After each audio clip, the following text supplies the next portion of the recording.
everybody. I'll be there in a moment. Just having some last minute magic, live entertainment magic. But hey, there we are.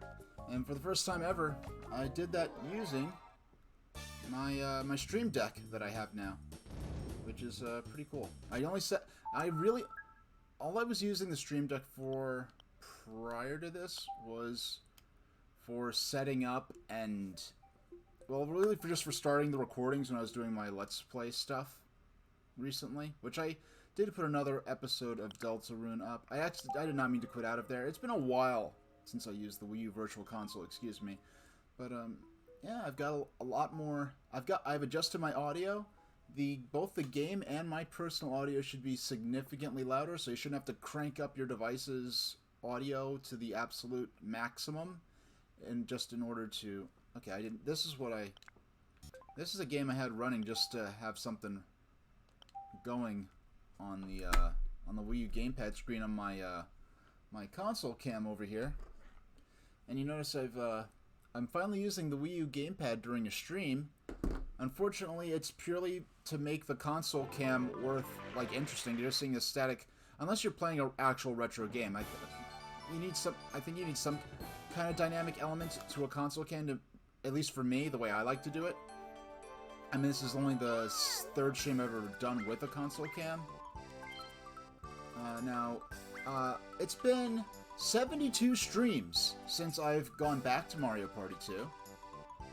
And I think well, the second I saw Mario Party Superstars, that announcement, I knew I definitely would want to revisit this game and hype up to Mario Party Superstars, which will include at least 2 boards from Mario Party 2, which is my favorite Mario Party game, and a number of mini-games from Mario Party 1 and 2, which in Mario Party 2 is just mini-games from Mario Party 1 and 2.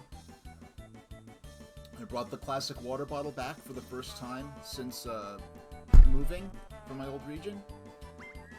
And yeah, it's sad that the first time in a long time I've used the Wii U gamepad for anything, it's explicitly as a flashy gimmick for a unnecessary console cam feature. As always, I'll be playing as Luigi. Now, if in Mario Party Superstar I have the option to play as either a blue Yoshi or as a Koopa Troopa, I will take advantage of that. Now, in Mario Party, let's go with 2 rounds. Let's go 2:30. Let's go with standard play. This isn't. I don't expect this to be a 5-hour stream like yesterday when I was grinding Sonic the Hedgehog for Master System. But, tomorrow I'll be back again, also at 2. But I'll have a short Mario Party session, Mario Party 2, and then jump right into Metroid Fusion in the lead up to Metroid Dread. Now, I played Metroid Fusion back. I haven't played it since 2004, maybe. So one of the first games I played with my Game Boy Advance SP back, and I imported the Game Boy Advance SP, so I actually had that system before it even came out in North America. For long-time viewers, you notice my timer is missing. Timer to break time. With this new chair, this is not a top-of-the-line gaming chair. This is a cheapo gaming chair, but compared to my old one, I've been able to sit safely and without any weird symptoms for a lot longer. So I'm guessing, and one of the, I really did not intend to get first. I'd rather get second or go second or third. I mean, strategically, it's a big advantage to go first, but in terms of just the flow of gameplay, I'd rather go second or third, because that gives you some time after the mini game to relax a bit, grab a slice of pizza, whatever it is you're doing.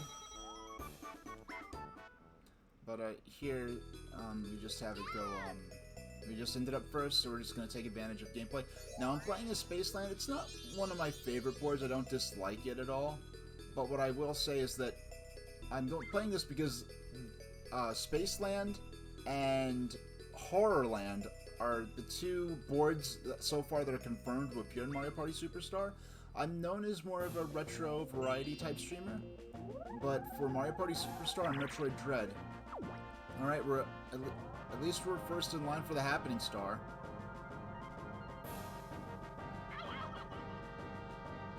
Yeah, we're first in line for the Happening Star now. Actually, let me... Oh, no. I have to get used to using this controller again. Yeah, I cannot... It wasn't really until... Which button? I guess I could... Can I only do it during my own turn? Yeah, I guess I can only do it during my own turn. Yeah, I did not realize until I looked at my stats, well, I looked at my list of streams, I was like, I wonder how many streams ago it was that I played Mario Party 2, and I realized it was 72 streams ago. It was stream number 30 was the last time I played Mario Party 2, and I kind of have this memory of Mario Party 2 being like a staple of one of those main games I go back to, like NES Pinball and Versus Pinball and Sonic the Hedgehog. Oh no. How... Part of this...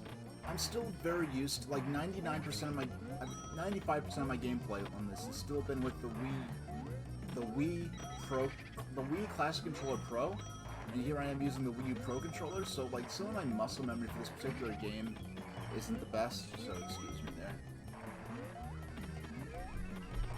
So, we instantly lost our very first minigame.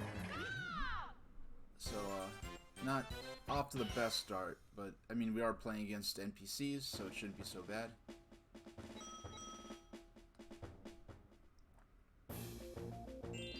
Luigi, start? Okay. Now, archery. I just want to remind myself where the star is.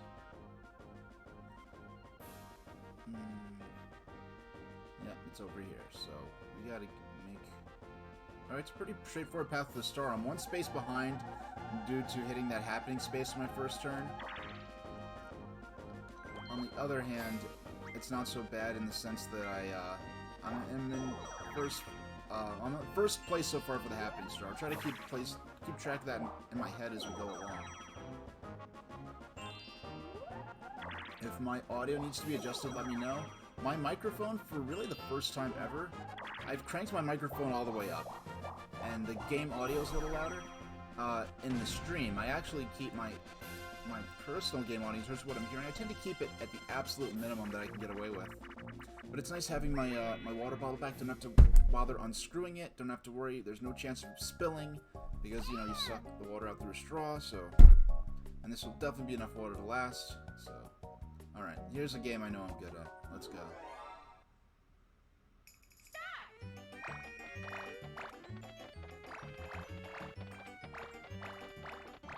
You know, it's funny, and this here is the last Mario Party game until fairly recently where you had the option to play as Donkey Kong. For some reason, they just got rid of him as a playable character. And, like, Toad in this game is, like, Toad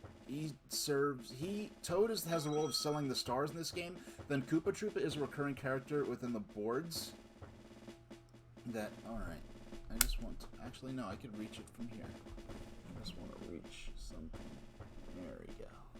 I just want to keep something handy, just in case. Yeah, like, Toad is like a character who sells the stars. Koopa Troopa is a recurring character in each board who serves various functions. But each Mario Party game has certain unique aspects and rules to it. And I think it's going to be interesting to see how they sort of genericize some of those things, because they have to take... There's certain board mechanics that are unique to the rules of that particular Mario Party game, and they kind of have to genericize some of those to make all these boards from different Mario Party games fit. Like, for example, in Mario Party 2 has its take on item minigames as a single-player form of minigame. That, they might scrap in this version. But then, with the way they design the boards, certain boards might be balanced with certain items in mind, so we'll see how it works. I know for Horrorland, I think there are keys in that board, so they're going to have to bring keys back into it for the remake of Horrorland and Mario Party Superstars. I'm just pulling my hoodie up a bit, pulling the sides up a bit, just like I have my neck tucked in. So, this is a dual minigame. This is a chance where we could regain a lot of the coins we lost, because we really aren't off to the hottest start possible, though we did at least win the second minigame. Oh my gosh, this minigame is pure chance. I might as well just jump right into it. You're randomly selected to choose a character, and it almost doesn't matter which character, because it's still up to pure chance. Now, I happen to be able to go first, It doesn't... I have the option to choose. There's no point in choosing. I'm just going to close my eyes and... Oh, looks like I got boo. There's nothing I could do but sit and watch. So this is... I mean, it's not bad that there's... This isn't a bad idea for a minigame just to have a sheer chance thing, but for a duel where the future of the game will really be rewritten based on this duel, potentially. And... Or excuse me, battle. A battle minigame is the four-way where everyone puts into the jackpot and the first and second players get points back. Like the first player gets a big boon. The second place player gets their coins back and a little extra usually. And I got second place, so I think I'm just gonna be getting my coins back. That's what a shame. That's Mario Party for you, though. So I got my coins back. I got 2 coins out of the deal.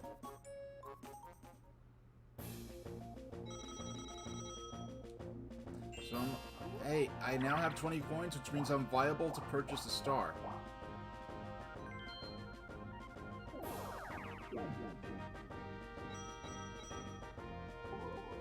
Let's see what's going on.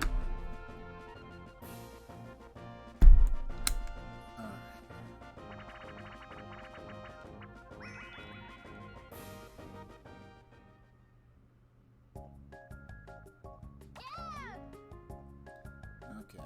Now this minigame's really trolly. This is one of the games I think the minigames I've already seen come back for Superstars. Sometimes it just seems unfair, like, I pressed the right flag, why did it get me out? It seems almost like kind of rigged, like it's impossible. Not rigged is a strong word, but... I mean, he tries to trick you, but then sometimes the controls I just feel like the controls didn't respond.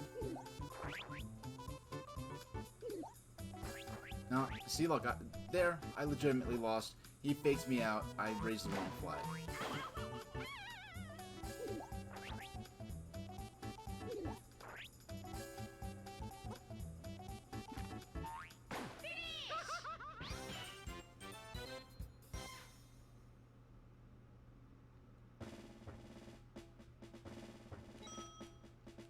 Yeah, if you could play as a blue Yoshi, I'd play as... because until Mario Kart 8 Deluxe, my tradition with all multiplayer Mario Party, or all multiplayer Mario spin-off games, if I had the option to play as Luigi, I would always do so. I started with Mario Kart 64, which was the first of those spin-off games I played. Then, Mario Kart... I rented Mario Kart 64, the first Mario Kart, and I rented the one on GBA, wasn't that impressed with it, only rented it once. But then the first Mario Kart game I owned was Mario Kart DS when that came out, and I played as Luigi there, and I played as Luigi in Mario Kart 7, and all of the Mario parties, I would always just play as Luigi. And then... Okay, I just gotta remind myself of the choices. Oh yeah, I just press A. Okay. Then, when Mario Kart 8... No, actually no, with Mario Kart 7 is the one where I started using Koopa Troopa. I don't know why, just for whatever reason I decided to start using Koopa Troopa. But Koopa Troopa, for some insane reason, was not playable in Mario Kart 8, which is especially a shame because, or at least in 8 Deluxe. I never played regular 8. Oh shucks, I was a few frames shy of winning that one. Yeah, for whatever reason they decided not to have Koopa Troopa playable in Mario Kart 8 Deluxe, which is kind of an odd choice given that Mario Kart 8 Deluxe seems to be like the most content-packed Mario Kart ever. And because I cannot play as Yoshi, because I couldn't play as Koopa Troopa, I would have went back to Yoshi. Went back to Luigi. But then, for whatever reason, I realized that, somehow I realized that you could change the color of your Yoshi. And I was like, hey, blue's kind of my color. If I could play as a blue Yoshi, that would be pretty cool. And then I could play as a blue Yoshi, so in Mario Kart 8, I've been playing as a blue Yoshi. So in Mario Party Superstars, if I could play as a blue Yoshi or as a Koopa Troopa, I'll play as one of them. Now, if I could play as a blue Koopa Troopa, now that would be bananas. But if those options are not available, if those Mario characters races and colors are not available, I will just go ahead and stick to my tradition and play as Luigi. I will say that I'm not used to... It would be weird for me playing a Mario Party game and keeping track of a character other than Luigi, because I've never really had people to play Mario Party with, so I'm not used to, like, having to play as another character if someone else wants to play as Luigi or something like that. So I've just always played as Luigi in every Mario Party game I've ever played.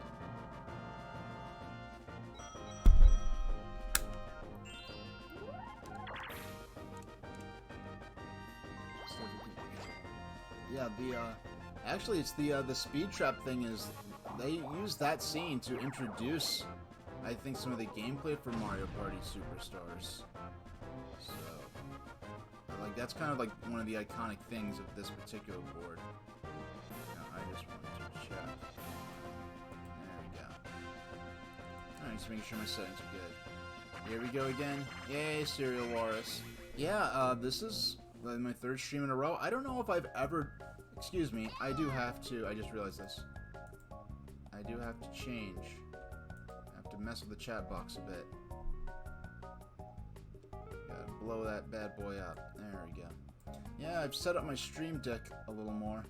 The final stream to the Super Train Marathon? Maybe. I could come back tomorrow.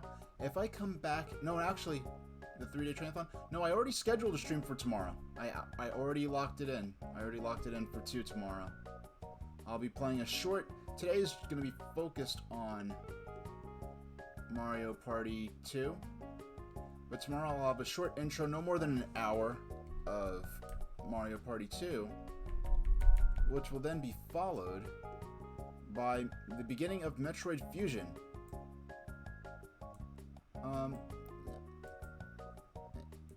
That'll be fine, don't worry. Yeah, so I'm Mario Party 2 intro followed by Metroid Fusion. Now this game is interesting because the way they programmed, the AI programmed the player with the hammer, because in this situation it's trying to mimic human behavior, but it's trying to mimic a human player responding to the randomness of human players. So the way they program this, it responds... It's just totally baffled. Actually, usually the AI players with the light bulbs usually don't last so long. But the AI player with the hammer is just totally baffled by, because usually the two AI players with the light bulbs get instantly knocked out, and then the player, the human player with the light bulb, is just... I'll just run in circles with no variation. It totally baffles the AI player with the hammer. Did the Mario Party 2 remove all of the glove minigames? Meaning like the rapid stick rotation minigames? Because with Mario Party 1, a lot of people were playing by placing their hands on it and rolling their hand around, which like caused injuries to people's palms, caused cuts and blisters. That actually got pretty severe. Especially with that sharp, hard little, nasty little N64 analog stick.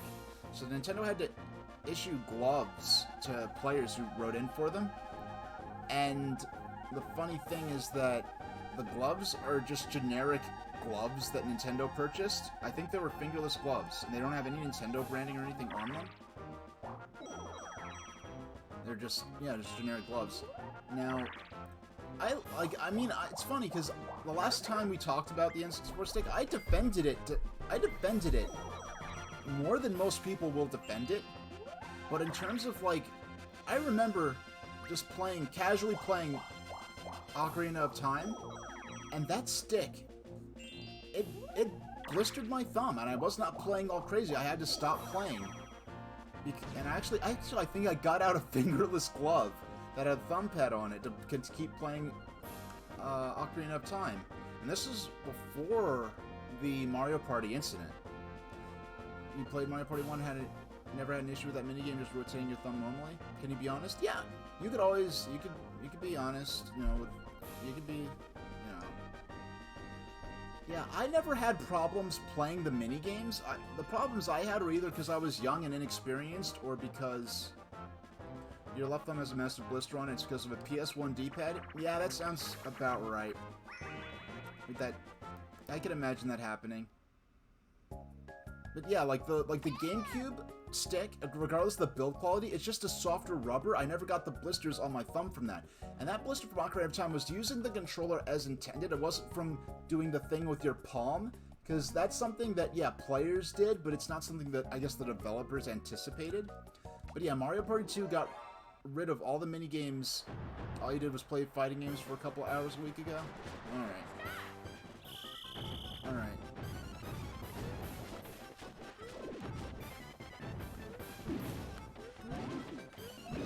Oh, I hope this... I mean, there are only a few mini games in this that I would actually hope never come back, or don't come back. Now, this is not Last Man Standing. This is whoever's left, whoever's still on. Yeah, so all three of us are going to get coins for that. Now, if they wanted to take away the time limit and have it be like Last Player Standing, they could have. The one game, if they bring back the game where you're on top of the balls and trying to knock each other off the platform, if they bring that game back, they need to remove the time limit.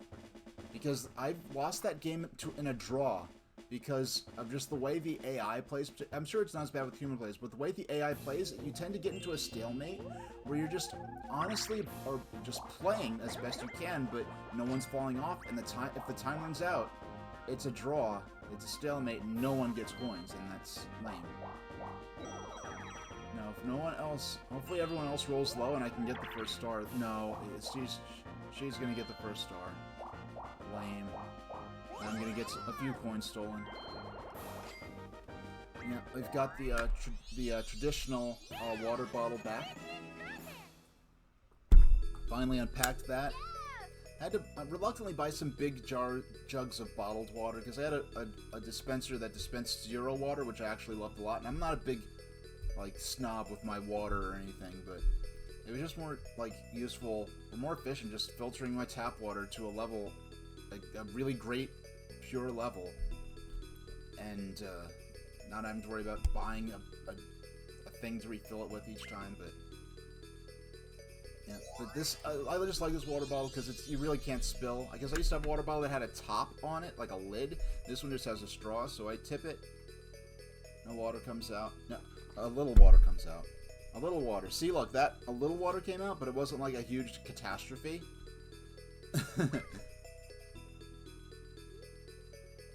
Yes, but you see how long I had to hold that the bottle upside down for it? I just sort of dry it off a little bit. It's not like the controller's gonna break. Just a little tiny bit of water dribbled out.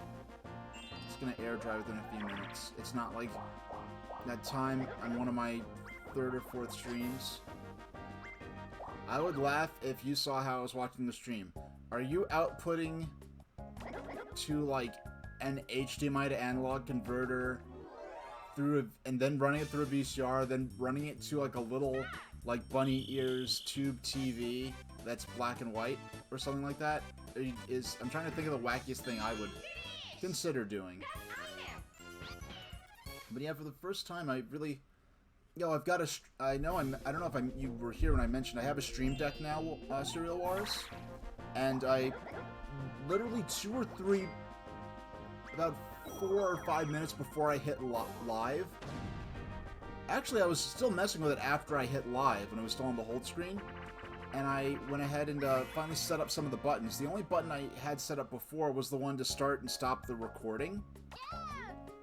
So I've got my go live button. I've got some of my... Let's test it out real quick. Got my hold screen. I don't know why I'd have to go back to the hold screen, but... I'm waiting. I hit the button for the hold screen, nothing's happening.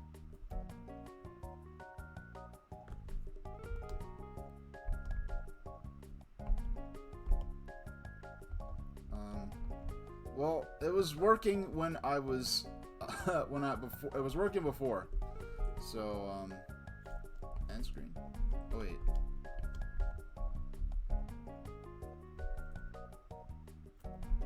Alright, I'll have to figure that out later.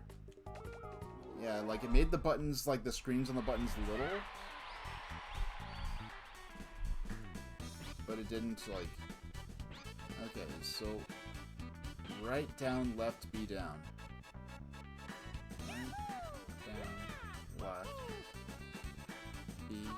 I messed up.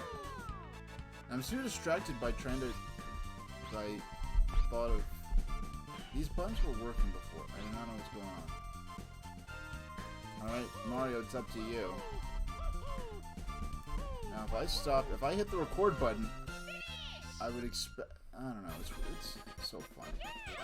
Wait, do I have to have the app open? I never had to have the program for the Stream Deck open for the buttons to work in the past, but... Alright, moving the buttons around on the device, that's working fine. And now they're big again, so if I hit open... Alright, so we're just gonna pretend the Stream Deck doesn't exist for the rest of the stream. Now let's double check where's the star. So I'm just gonna go up. I don't have a key for that door. The most efficient way would be to get a key for the door, so we'll just keep moving.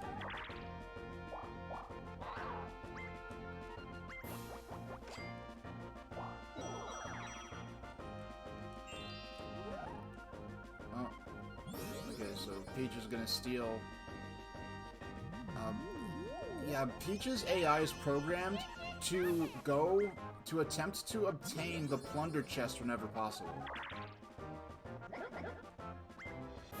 Yeah, for some reason all characters have, like, specific items they are programmed, they're predisposed to attempt to obtain and use.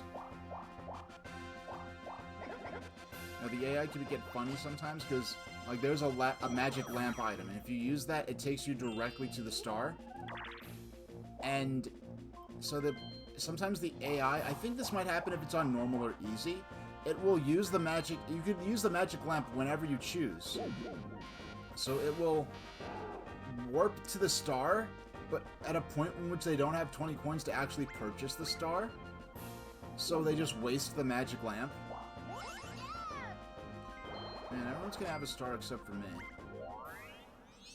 Now, I remember when Mario Party 2 came out on the Wii Virtual Console, it was the first time I got to play it since renting it from Blockbuster back in 2000. And what happened was, I remember I ordered pizza, and I was like, yeah, it's Mario Party 2, I'm gonna order pizza, and it's gonna be fun. This is gonna be great, right? But then,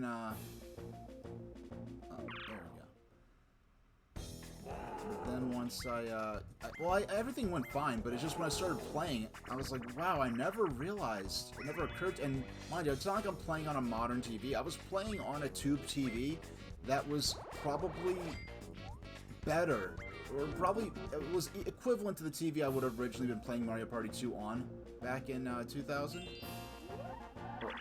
Yeah, it was actually, I forgot if Mario Party 2 was 2000 or 99. I'll check my ticker. Let's see. Now, playing. And by the way, about the framing of the game window here, N64 games, at least in the Wii Virtual Console, do this thing where, like here, you can see a little black space at the top and bottom. That's just how it is on my monitor. But then when I go into the minigame... Okay, so this came out in... I played this in 99. Alright. But then when you go into the minigame, it will then take up the full horizontal... I mean, the full vertical space. Because at first I was like, oh, I have to...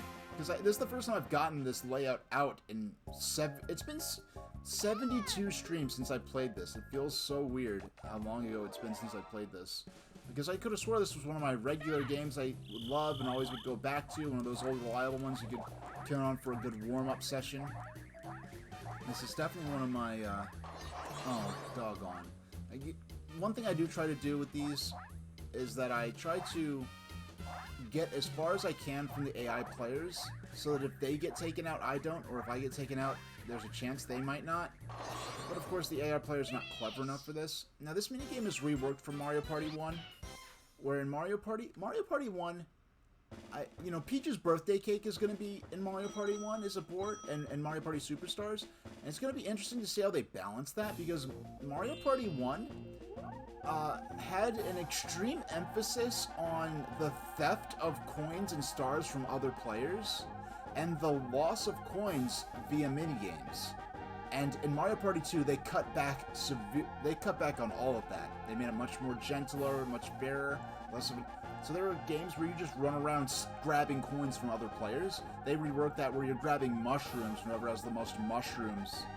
Like each player starts with 10 mushrooms, and whoever has the most mushrooms at the end of it. But in the original, you're just flat out stealing coins from other players. Now, actually, no. Let's view the map. I forgot where the new star is.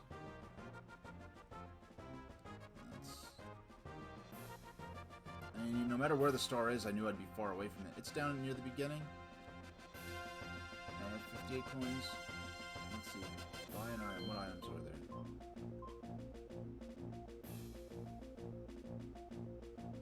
Let's buy the golden mushroom.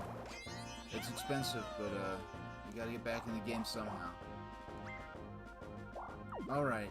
Hey, this is actually could be pretty cool. Now, I just activated the happening space. I believe this is the second time this has happened, and both times were mine. Okay, so we got set back pretty far. Actually, no, we actually might be further ahead now. This is hilarious. Like, my gameplay or whatever you're doing to watch the stream. Oh, battle mini game time. We could. I mean, we only 40 coins, and I'm gonna get the bulk of them if I win. These are all... Okay. This game here is pure chance. But unlike Day at the Races, this is a pure chance minigame that's actually fun. They brought... This wasn't in Mario Party 3, but they brought it back for Mario Party 4. Mario Party 4... Can you send a screenshot? Yeah, and if it's not anything personal... if you're comfortable doing so, you could drop it right in chat. But if you're rather me see it personally, you could whisper it over to me. Yeah, this minigame is pure chance, but it's actually fun. Unlike Day at the Races, which is pure chance, but you're just watching helplessly.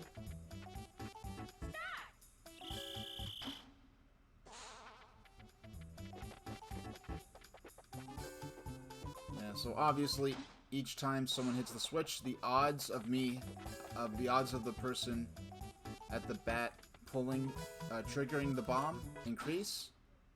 So I had a 1 in 3 chance there. Mario has a 50% chance of triggering the bomb and being eliminated. So only one switch left. They're merciful. They reset the switches if it's down to the final switch. And so Peach is eliminated.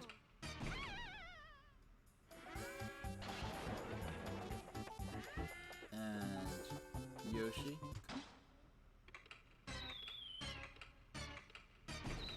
Alright. So it's just... Alright. Green for Luigi, let's go. Hey, Mario, I have a 50% chance of winning right now. Oh boy, okay. So I have a 1 in... And keep going with green. And I'm eliminated. So because I'm second place, I basically just get my coins back that I enter. So I'll probably get like maybe 11 or 12 coins. Yep, 12. Called it. So at least I came out ahead a little bit.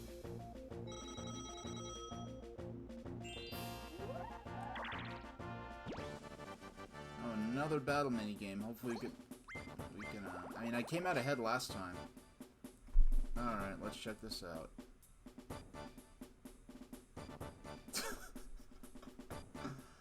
Oh boy. Yeah, that's... I've seen this TV before, but, yeah, you just zoomed in on the console cam. I didn't consider that anyone would actually do that. Yeah, because, like, the Analog Mega SG has... Oh, no, this is a challenging minigame. For those not familiar with this one, basically, left and right control the rotation. On the left and right on the analog stick, rotate the vehicle. Forward and back are on the analog stick, or forward and reverse. So basically, the reason this is challenging is because your brain wants to control the car like how you control like Mario and Mario 64, where the direction you push on the stick is the direction Mario goes. But here it's more like controlling a tank, sort of. So, My strategy is to let the others kill themselves first, and then they kill each other off. Or I go straight into the mix, and I make a liar of myself. Oh no! Okay, I should have turned the other way. If I turned the other way, I would have at least been in the game a little longer. So once again, I'm probably going to get 11 or 12 coins out of this. 12. So I've made 4 coins off these mini games in those last couple of turns.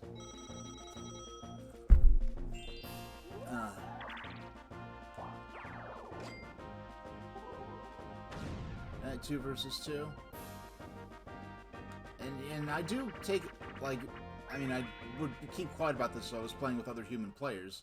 But when I check out what's going on in terms of the, alright, this minigame, this is weird. Like, when you're playing, at least when you're playing this with an AI, it practically feels no different to me than if I was playing this by myself.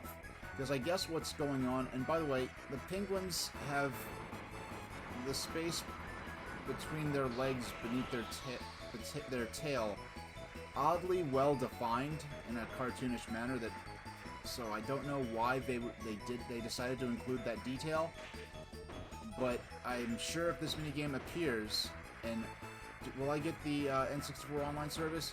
Frankly, most of the games they announced so far I already have on the will I get the N64 online? First off, I have to know what the price is.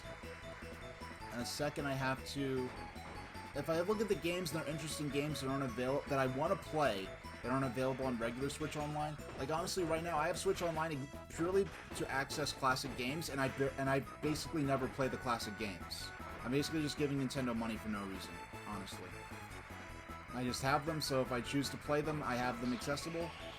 I'm kind of impressed that Nintendo still has the Wii U Virtual Console eShop up, because I wouldn't be surprised if, because right now, as it stands on, what is it, the 3rd of, yeah, the 3rd of October, 2021, you still have access to the Wii U eShop, and I'm surprised that they even still let you have the eShop open on Wii U, let alone, I bet once they announce the pricing for Switch Online, N64 stuff, they might take down the Wii U eShop, or at least some of the games that are also going to be on the Wii U download service, because they do stuff like that.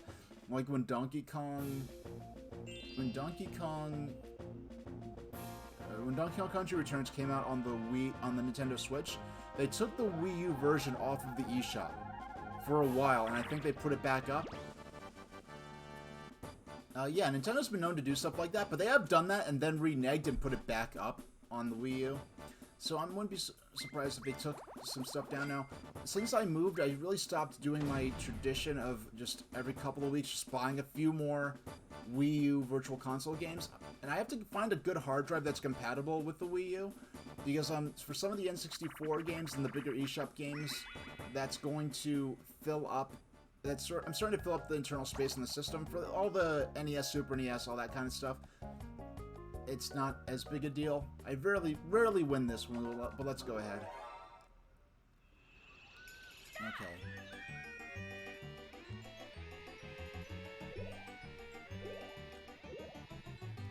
Oh my goodness. Yeah, like each position sort of has its own, like, win spot, where if you activate it at this specific time, you will grab a mushroom. Oh my goodness. I gotta not do that good at this minigame. There we go. At least I managed to get one more.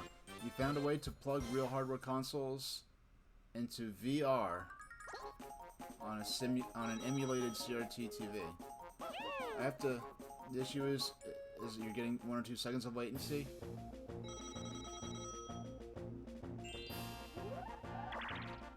Okay. Something very interesting just went past my window, but nothing concerning. If you're wondering what that look was.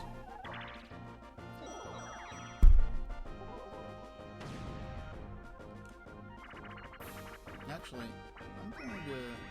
Oh, Honeycomb Havoc. This is a game I definitely expect to get to make it back. for... I think, actually, they might have already shown up. They might have already shown off this game in All-Stars. I mean, honest, for the most part, when I know I'm going to get a game, I really tune out for promotional material for it. Like, for instance, for the Metroid Dread, Nintendo's pushing all this promotional material, like, oh, you can read Samus's logbooks and this and that. And it's just being you're spoiling elements of the game. I'm out. I didn't even get to play and I'm already out.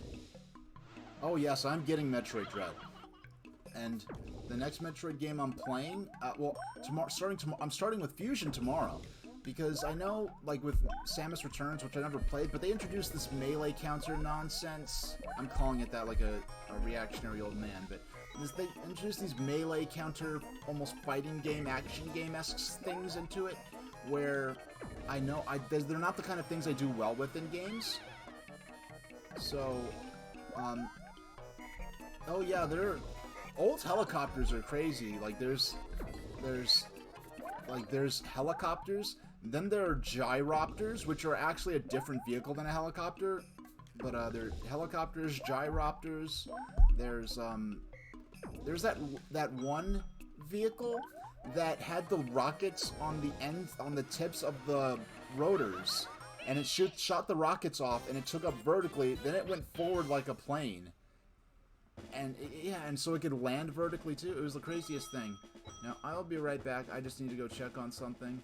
Actually, mainly I'm just going to go mess with I'm going to close the blinds because I'm being distracted by the weird stuff that's going on outside. Nothing dangerous or concerning. But more importantly than that, I just forgot to turn the blinds because I found out last night that having the blinds closed seemed to produce better lighting with my 2 LED lamps than otherwise. So I'll be right back.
There we go.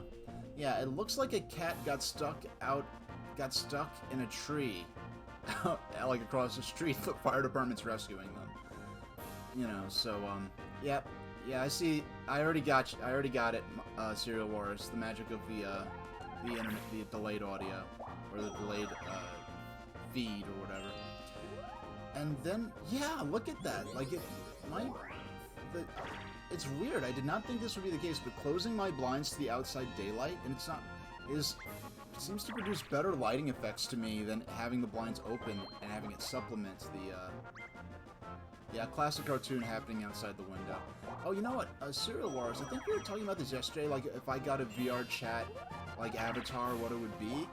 And I was just thinking, because like VR chat type stuff tends to be like sort of like a high-res PS2 type thing, using my character, even though it wouldn't be my first choice, like my Lunarian alter ego, I'd rather be like a giant cartoon worm or something goofy, where I'd rather be something that has nothing to do with reality, even more so than my character, like my actual character, but because my character's really just me with a tail, so I don't see a point in like presenting myself as that. I'd rather present myself as a giant worm or something crazy and more interesting, maybe, but because of the graphic fidelity of VR chat stuff, I was thinking maybe because the graphics are relatively low resolution, representing myself as a humanoid that's not a human being would actually be a good way to get past some of the limitations of VR chat. And in that context, maybe I would considering actually having my Lunarian alter ego persona dude be in VR chat, but VR chat is never something I found appealing anyway. Now this minigame, I've done these slot cars. I've gone to these slot car places in real life. I had the sort of home version as well, but I've won this minigame maybe 2 or 3 times in my entire life, and the single-player, like, minigame completion campaign, I've hit a dead end when I got to this point. Like, the few times, I might have beaten this on stream once or twice, and it was a huge deal for me. Since the year 1999, I've beaten this minigame maybe, like, no more than 5 or 6 times in my entire life. And mind you, I've been playing this minigame since Mario Party 1. It's just so difficult to me. I don't know.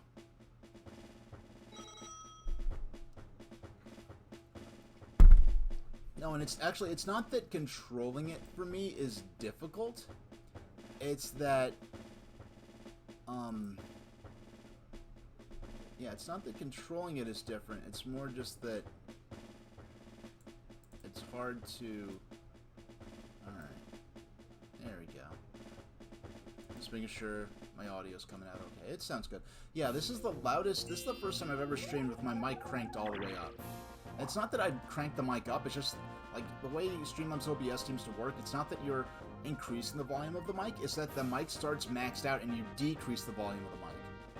So the decibel reading is in terms of negative decibels rather than positive decibels. So, yeah, that way. And so where is... Yeah, okay, so we've got the longest possible route to go on, but if we go here... Yeah, if I had the key, I'd have a shortcut to the treasure. No, actually I wouldn't, because... Yeah, I would if I had the key, but I chose not to get the key. Now is the time to use the mushroom. Oh, wait. What? No, I want to use the item. This is... Oh, you know what? Okay, I'm at the crossroads already. Excuse me. I'm being silly. I'm at the crossroads already. And I honestly, unless I had... Like... I don't have friends that use VR chat. I probably will go the rest of my life without using VR chat. If like any VR type thing ever, I know this is a cliche way to put it, but like I said yesterday, if VR chat or anything similar, any other similar applications ever got to something vaguely, like within 10% of the level of stuff you see in like Ready Player One, maybe I'd be interested. And Ready Player One, you know, it's funny, this is maybe one of the first chances I actually talked about it a little on stream. I saw it not long after I moved where I'm at now.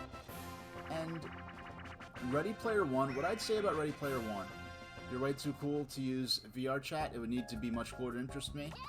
That's where I'm at. For certain people who are maybe have friends or are interested in doing certain things, or maybe need a bit of the escapism. Like, that's another thing about me, like, a lot of people who have sort of, like, persona-type characters, like I do, there's, like, maybe a bit of an escapism element to the character themselves, whereas for me, that character is literally just me with a tail, and a giant worm. And the giant worm being the most interesting part to me, like I said, Lunarians exist because of doorworms. Doorworms are the actual... what came first, and the reason I created Lunarians. Emu VR, on the other hand, is really cool. I know nothing about Emu VR, but for me, there's no, like, escapism aspect to my character, so I guess that's even less motivation for me to hire someone to make an avatar rig for me and use it in VR and want to be seen by others using it. Yeah, I don't know anything about Emu VR.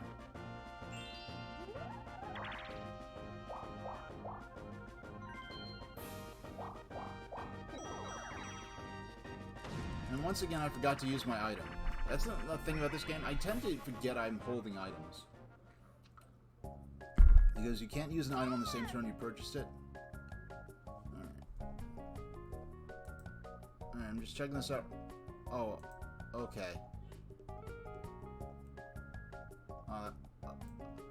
Oh, so basically what you're doing is you're in a VR room of a simulated room, and what's on the TV is the content that you are watching, pretty much, right? So you could put on, like, you know, cartoon All-Stars to the rescue and be in a room that's set up like you're really in, like, 1989, or whenever it was that that silly tape came out. Well, originally, Cartoon All-Stars to the Rescue aired on television, but I saw it on home videotape, and of course, like every other kid, I saw the tape with a whole bunch of cartoon characters crossing over. It was like the Smash Brothers ultimate of cartoons at that time. It was like Looney Tunes, Muppet Babies. Yeah, I saw it on the TV. Yeah, I saw... Wait, that's... So what you did on the TV. That's funny. My chat feed within Streamlabs is not visible right now. It's not updating. Okay, there we... Okay, I just jammed in a bunch of sixes. That showed up in my stream in the chat window within Streamlabs OBS. Okay. So use. I'm gonna roll high here.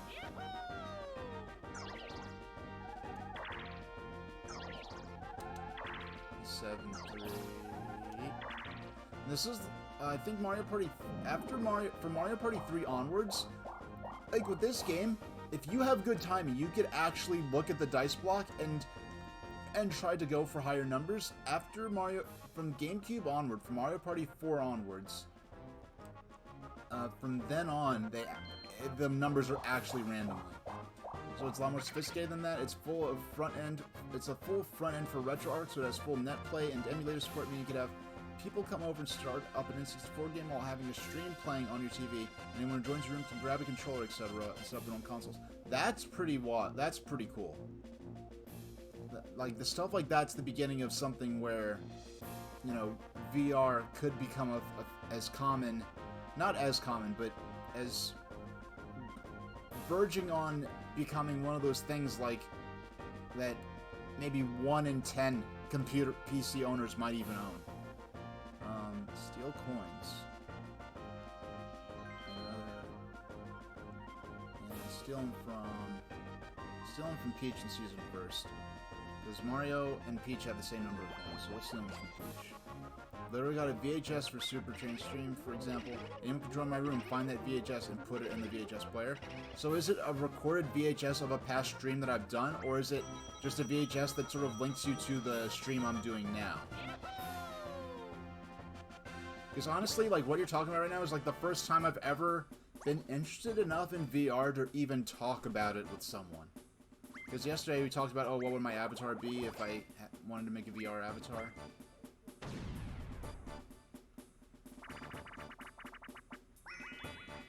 Like, and actually, since yesterday, oh, that was a clip from last stream. That clip, no, I saw that, I could tell the clip was from last stream, because, oh, the clip was from last stream, because I could definitely tell that it wasn't live now, because I was playing Sonic the Hedgehog, and my gear to plug in Game Gear cartridges is not even set up now, it's, put away. Don't let a bob-omb blow up in your head. Okay, now this is a game I'm good at.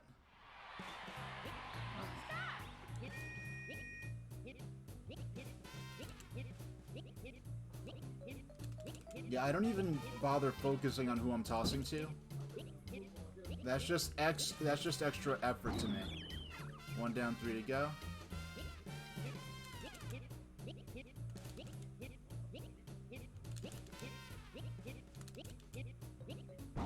Alright, here we go. At the very least, I'm getting my coins back, plus a little profit.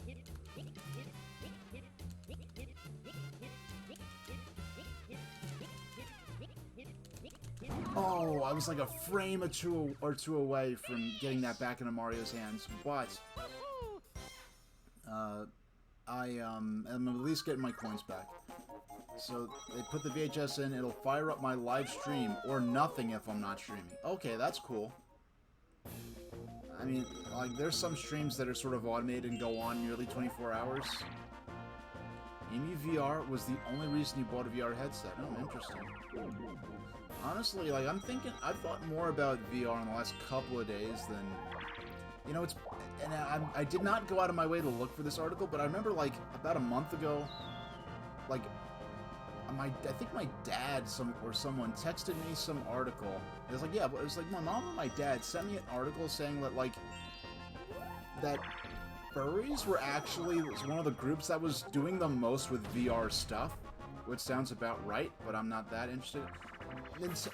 Nintendo, they won't do VR, they won't do serious VR stuff until it's like dirt cheap to do. I really don't think they will. And I mean, heck, yeah, it'll take a lot. It would take, Nintendo will sooner come up with a gameplay concept, and it happens to be a really good pick for VR, before they'll actually make a VR system and like try to make games around it. Because really, after the disaster of the Wii U, the system I appreciate very much and I'm playing right now, like, Wii U is what happens when you make the game console and then have to later come up with game concepts that take advantage of the console. Instead of, like, coming up with lots of game concepts for different games that could use a unique hardware concept, and then making the game based on that. I talk too much. I could have had faster reflex of this. Yeah, I lose. Only two games in VR that interest you are Emu VR and Racing Sims with the wheel setup in conjunction with the VR setup. Yeah, I'm not into motorsports, so yeah, limited interest for me. Like, the only thing I'd be interested in right now is like Emu VR and any like VR chat type stuff that may come in the future. And I'm not interested enough in VR chat to have even really thought about it much until yesterday when you brought it up to me and I thought about it a bit. Yeah, because I was never into Second Life or anything like that either, so. I remember the point where Second Life was, like, seriously, like, oh, this is gonna be the future, and now it's just kind of, I mean, it's just kind of has a bad reputation and is kind of taboo. Like, you can't stream it on Twitch just because the adults-only aspects and the rest of the game are so, like, they're non-delineated. They're not delineated at all. Like, at any point, no matter what the intention of the person operating it, they could unexpectedly encounter adults-only content. I don't know how different, I don't know, like, I don't even know structurally how different VR chat is from Second Life. Yeah, I don't know how different VR chat is from Second Life to the point where VR chat is not banned on Twitch, and I know Second Life is. After arriving to the house party, notice everyone is a furry but me. Yeah, that sounds about right. Yeah, that sounds about right. I would probably check out at that point too. Because I've never actually been to... Well, I've accidentally ended up at what could be described kind of as a furry house party, and well, let's just say it was interesting, and I basically stayed in a room with the one person I knew, because it was in their house. It wasn't their party, it was their house. And we just sat there with the door open, like peeking outside the room, just sort of watching animals at the zoo, no irony intended, like, wow, what are we looking at? This is fascinating, and I'm as interested as I am frightened. I feel safe enough. I didn't have to, like, jump out the window or anything like that. But, yeah, it was interesting, and I made sure that no one at the party, except the person I was in their bedroom with, like, sort of peeking out the room, like, make sure no one but them knew that, because saying I'm in the bedroom with someone at their house and it's a house party has weird implications itself. It was a friend that I met coincidentally from what it was my friend from college who wasn't a furry. It was his brother, who I didn't meet for years, who coincidentally was a furry, and then I would just hang out with him, not even, like, we wouldn't even, like, we just hang out sometimes and, like, play video games and chill and whatever. And then, like everyone this person was living at the time was also a furry. So, like, they would have a house party, and he would just sort of chill in the room and be quiet and not really be involved. So, someone handed me a wolf costume, and I walked around in rooms and saw... Yeah, I would leave at that point, too. I mean, I remember, like, honestly, the most, like, interaction I've ever had with online furry chat rooms, and, well, just online role-playing chat rooms in general. Me and my friend, a longtime friend, we, like, in, like, 99, 2000, we would go on AOL... And this is just little kids trolling. This is literally like the little kid AOL user messing around cliche, where we would go around into role-playing chat rooms, including like furry ones, and just like troll and say things out of character. Like we just go into like vampire tavern inn, dark mysteries, whatever. We'd go in like, hey guys, is this Blockbuster? Like we're trying to find Blockbuster. You want to rent some videotapes? and get kicked out. Like, that's, like, the most, like, I've ever been in, like, a furry, like, roleplay chat room thing. I found you, Space Patroller Luigi. Now you shall yield all of your coins to the Bowser regime. Yeah. I was in 4th place anyway, so... this is not going well. This is no stars. Absolutely no stars. Yeah, if I win this, it's going to be entirely through the bonus stars, which I do have enabled for this match. Okay. Let's see how easy of a...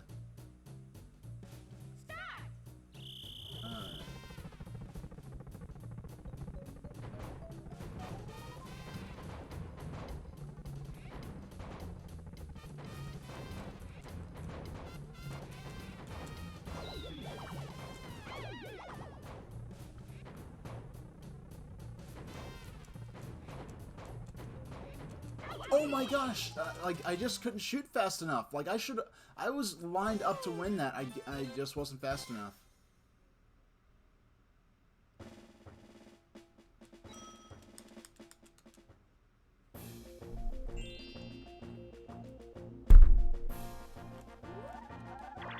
Alright. You got another question mark spot, which is highly desired for me at this point, because I'm absolutely relying on getting that happening star.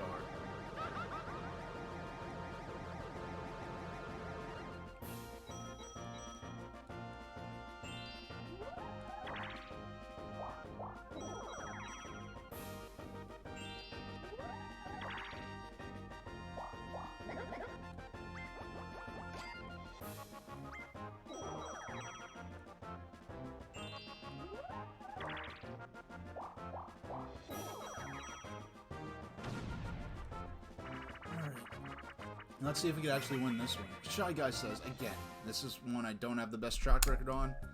I think it was the first or second minigame of the day, and I pretty much immediately lost it, so... I just want to...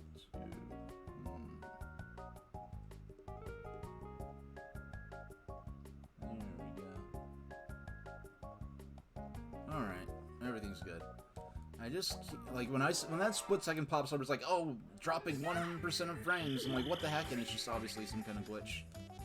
And I let myself get distracted, and boom, there we go.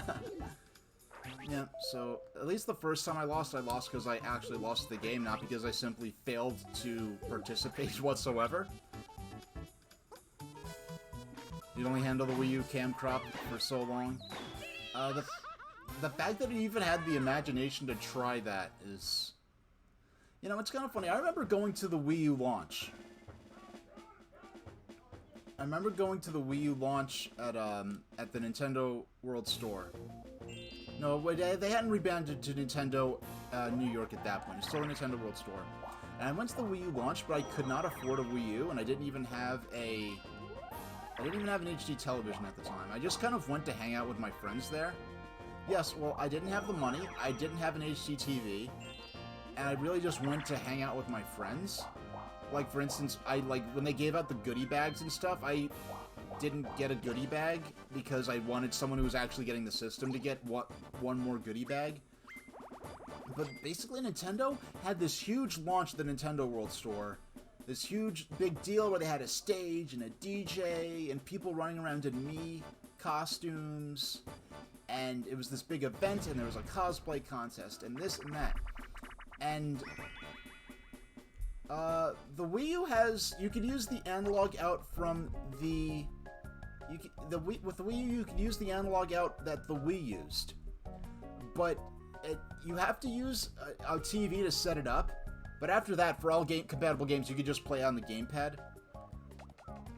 And I gotta focus for this one. But no, it's just, you know, when you play an HD system on a tube set, it just doesn't look good.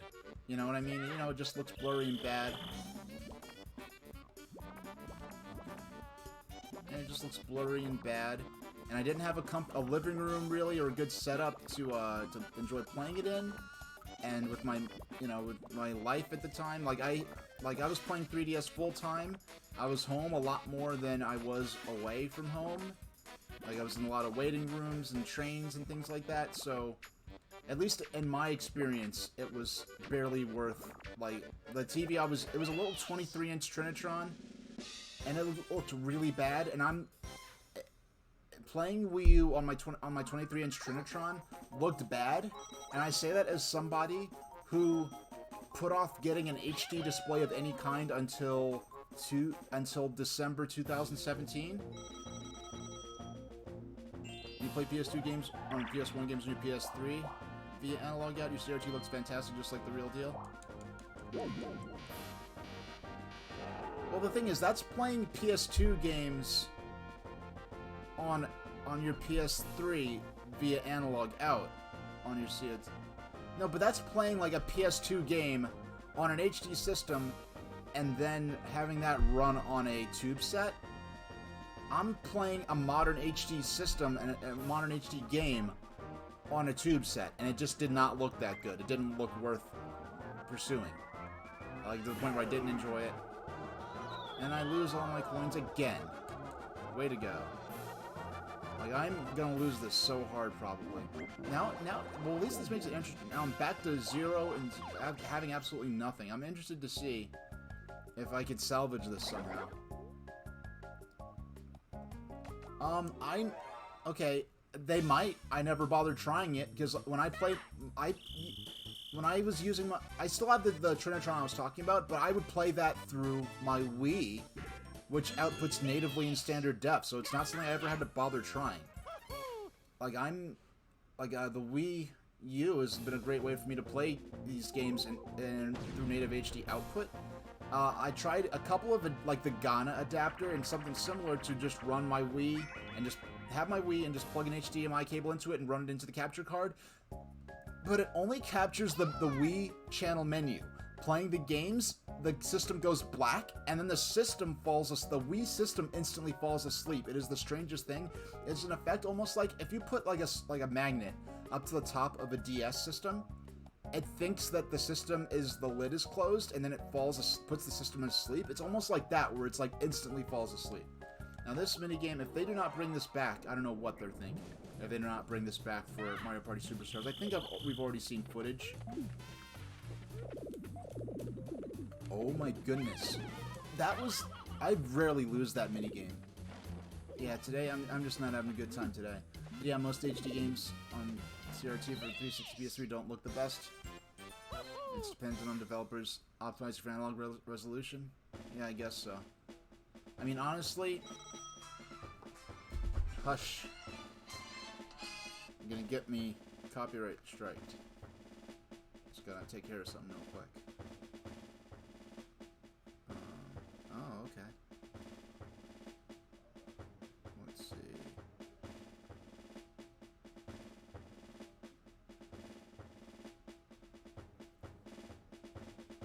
There we go. Alright. Back to the game, which I'm severely losing. This is gonna be an absolute S show right here. I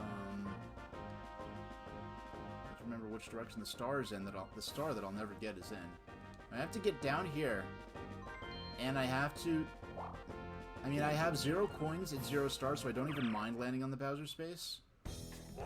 Like, Kameo for 360 looks good in 4x3 on a STRT, but if you play GTA 4, it looks terrible and you can't read anything. Alright, I have nothing to lose. Bowser's chance time. Oh no, darn. Yeah, these are actually... I'm actually gonna get points for this, because I have no coins. Don't worry about paying it back. You need it more than I do. Don't be a stranger.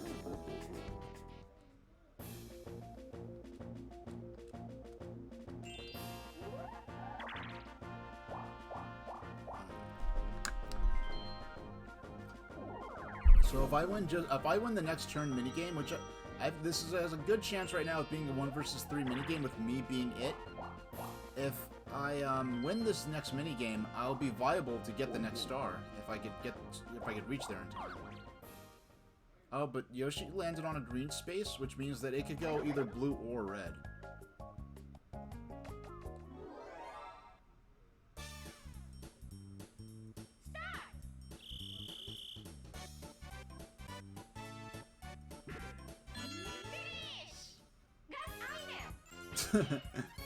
I already feel like a relic the way things are moving so quickly.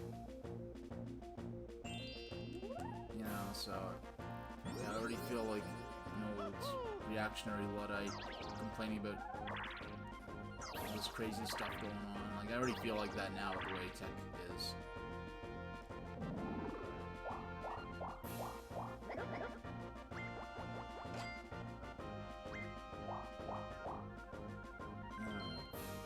He's gonna get this star. Oh, I'm gonna lose this so severely. This might be one of the worst games of Mario Party 2 I've ever had. But there's still a lot of turns left, so we can turn this around. And one thing I forgot to do that I do want to set up is... Yeah, my connection is good. One thing I do want to set up is I want to set up to save after every turn, which I forgot to do. So in the weird case of a power outage, like, I have battery backups on my power strips, so the power should stay up long enough that I could reset everything before I start having problems. No. There we go.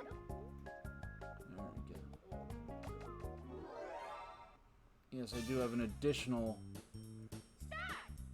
I'm still reaching to operate certain controls. But do you think you eventually have gotten a Wii U if you didn't get this one gifted? Honestly, I wouldn't have. I honestly wouldn't have. The only games... The Wii U came with New Super Mario Bros. U, which I played the first stage of. Now, I still have the game. I eventually, maybe sometime soon, I just have to schedule when, I do want to go through, because I have access, I have the means to legitimately, on stream through direct feed, play every game in the New Super Mario Bros. Series, except for New Super Mario Bros. 2 on the 3DS. So I played New Super Mario Bros. U, I played like the first stage or two, back when I got it. Super Mario 3D World, I got that game and played the first world and a half, so when I played Super Mario 3D World on the Switch a few months ago, that was really my first time with it.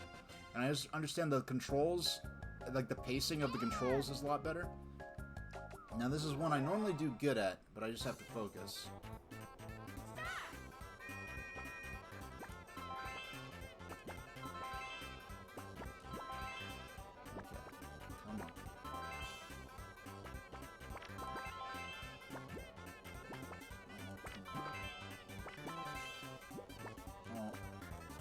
Overthinking this.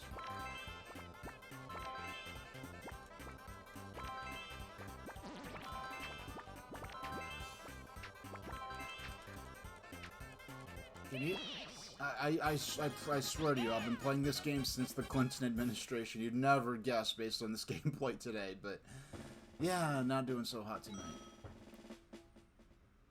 Yeah, I don't think I would have wanted one. You know what? I wouldn't have been able to appreciate the, like, 95%, if not more, of my gameplay on the Wii U has been with Virtual Console stuff. The only game I purchased after New Super Mario Bros. U, well, I came with it. I got Super Mario 3D World, played the first world and a half. Then I got Twilight Princess HD, which I only played like the first 3 or 4 dungeons of, just so I could level up the Wolf Link amiibo a bit, so I could have Wolf Link with me in Breath of the Wild. And the reason I wanted Wolf Link, the Wolf Link amiibo, is specifically so that Wolf Link could run around next to Link, and I could pretend that I'm in his Dark Materials, and that Wolf Link is like Human Link's demon. If you're familiar with that series, as an HBO show, has had a couple of seasons, done a lot. The HBO series of his Dark Materials has done a lot better than I would have expected. They got greenlit for a 3rd season. Things got delayed because of COVID. In fact, there was even an episode of the 2nd series that got cut because of COVID, and it's a shame because the episode they were going to film would have been new material that was never in the books or any of the other adaptations of his Dark Materials. But yeah, if you saw the oh, that's okay. I just thought of something. I just remembered something. I have to get the Golden Compass for Wii because that could play right on the Wii U. I've got my Wii remote and the nunchuck ready to go. That'll be a hilarious game to play because that's got to. I'm sure that has to be the most embarrassing adaptation of his Dark Materials ever made. Because you have this deep. I mean, the whole thing what they did with the Golden Compass was a shame. I mean, I still liked it. I liked that movie more than I should have. I mean, the Golden Compass was my introduction to his Dark Materials. The movie with Nicole Kidman and Daniel Craig and Dakota Blue Richards and Sam Elliott and Christopher Lee. And you have this movie about, like, the mystery, this book series that's about, like, God and the universe and the mystery of human consciousness and deep science and mathematics and the relationship between religion and theocracy, and are they always opposed to each other, or can they work together? And let's make a cute little Christmas film for the 6-year-olds, is what they turned that movie into.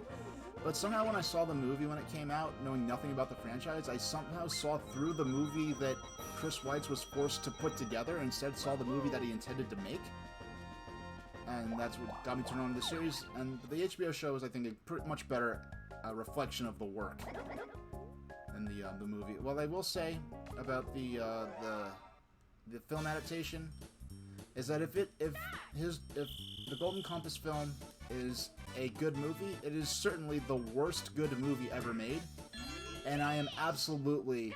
I wish the hey, Kalaka Boy.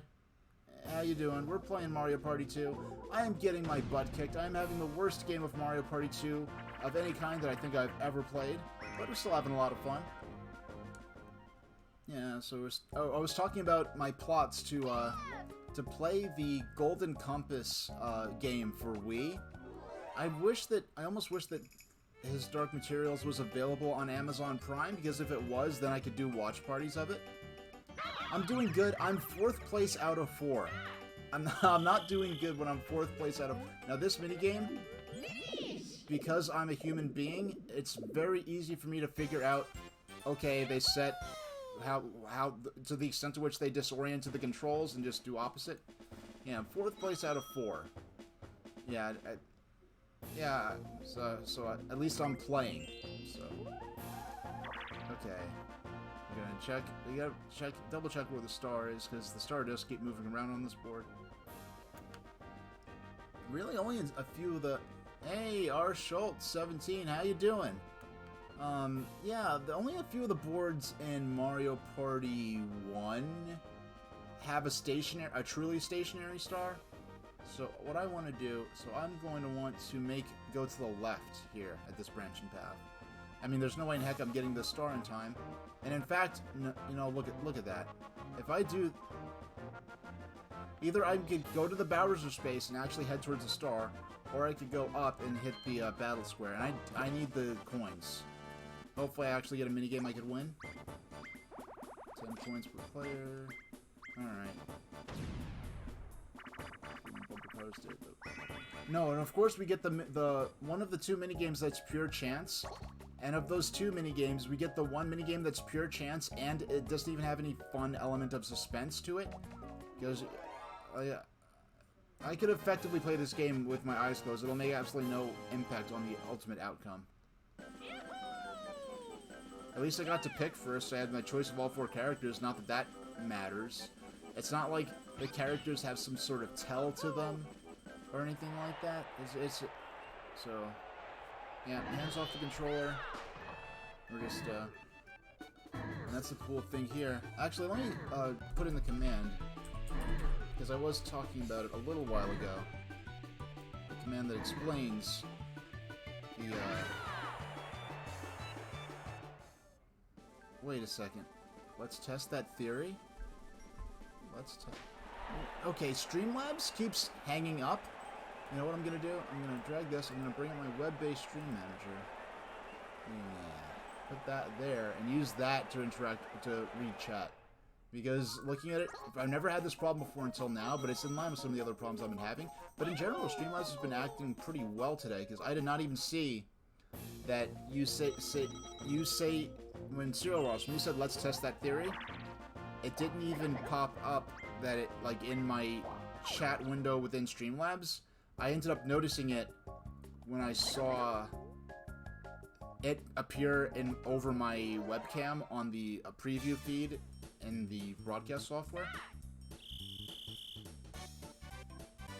Yes, that's the mysterious story of the guy who got me the Wii. Oh yeah, I never got to finish the story about the Wii U launch at the Nintendo World Store. So they had this big to-do about it. They had press, they had professional photographers, they had a big stage, and cosplay contests, and giving out all these huge swag bags and stuff. And then the system went on to flop. With the Nintendo Switch launch, it was low-key, it was practical, simple. Reggie didn't even come. Doug Bowser came. And I mean, Reggie had been so reliable to show up to these official launches in New York City that people really just assumed he would be there. I'm disappointed when Doug Bowser came. I mean, to whatever extent.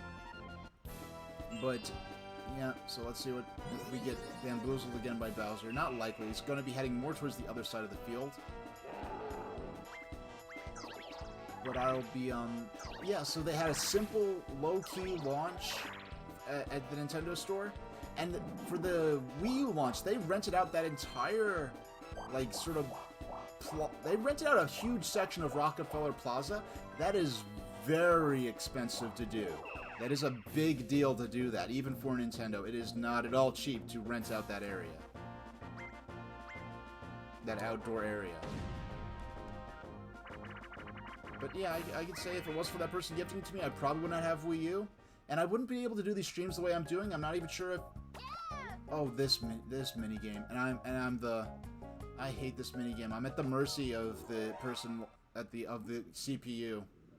Because I'm operating the missiles. Or rather torpedoes, because we are underwater. Oh wow, one spawned right in front of us. And of course the other guy got it. So, oh, and they're just... okay, we just launched missiles, torpedoes at each other. Peach, this is rubbish. This is just flat out rubbish. I have no... How am I supposed to play? I'm not... The game's just... Oh wow, I actually got one. Yeah, this is just a matter of the game deciding that I don't get to play. No way I'm making this up. Now look at these... What are these camera angles? It's like... This game, this better not be in Mario Party Superstars. Oh my goodness. Yeah, this game better not be in Mario Party Superstars. This minigame is flat rubbish. Oh wow, they let me get a second one at the last second. How nice. Yeah, not a fan of that minigame. Like, they're... and there are minigames in, like, Mario Party Advance that... And that's, you know, if my capture card on my old streaming PC didn't die right before my 100th stream, for those who aren't familiar, I started streaming in May 2020. I was going to do my 100th stream in early July, and then go on this new schedule where I was going to stream all these different games, and I actually, for the first time, announced my full schedule of streams, like, in advance, and then my capture card dies on after my 99th stream, and I wasn't able to start streaming again until 3 days ago. This is the third day in a row I stream. Usually I only stream once or twice. So we lost 3 coins there. Hopefully what happens is I end up getting into a 1 versus 3 minigame where I have a good chance of... Now it's likely to be a 2 versus 2 minigame. Man, this is such a bummer game. It's like nothing's going my way. No, it's just a video game. I mean, nothing's going my way, but I'm just sitting around broadcasting myself playing video games to strangers. So, are things really going that bad?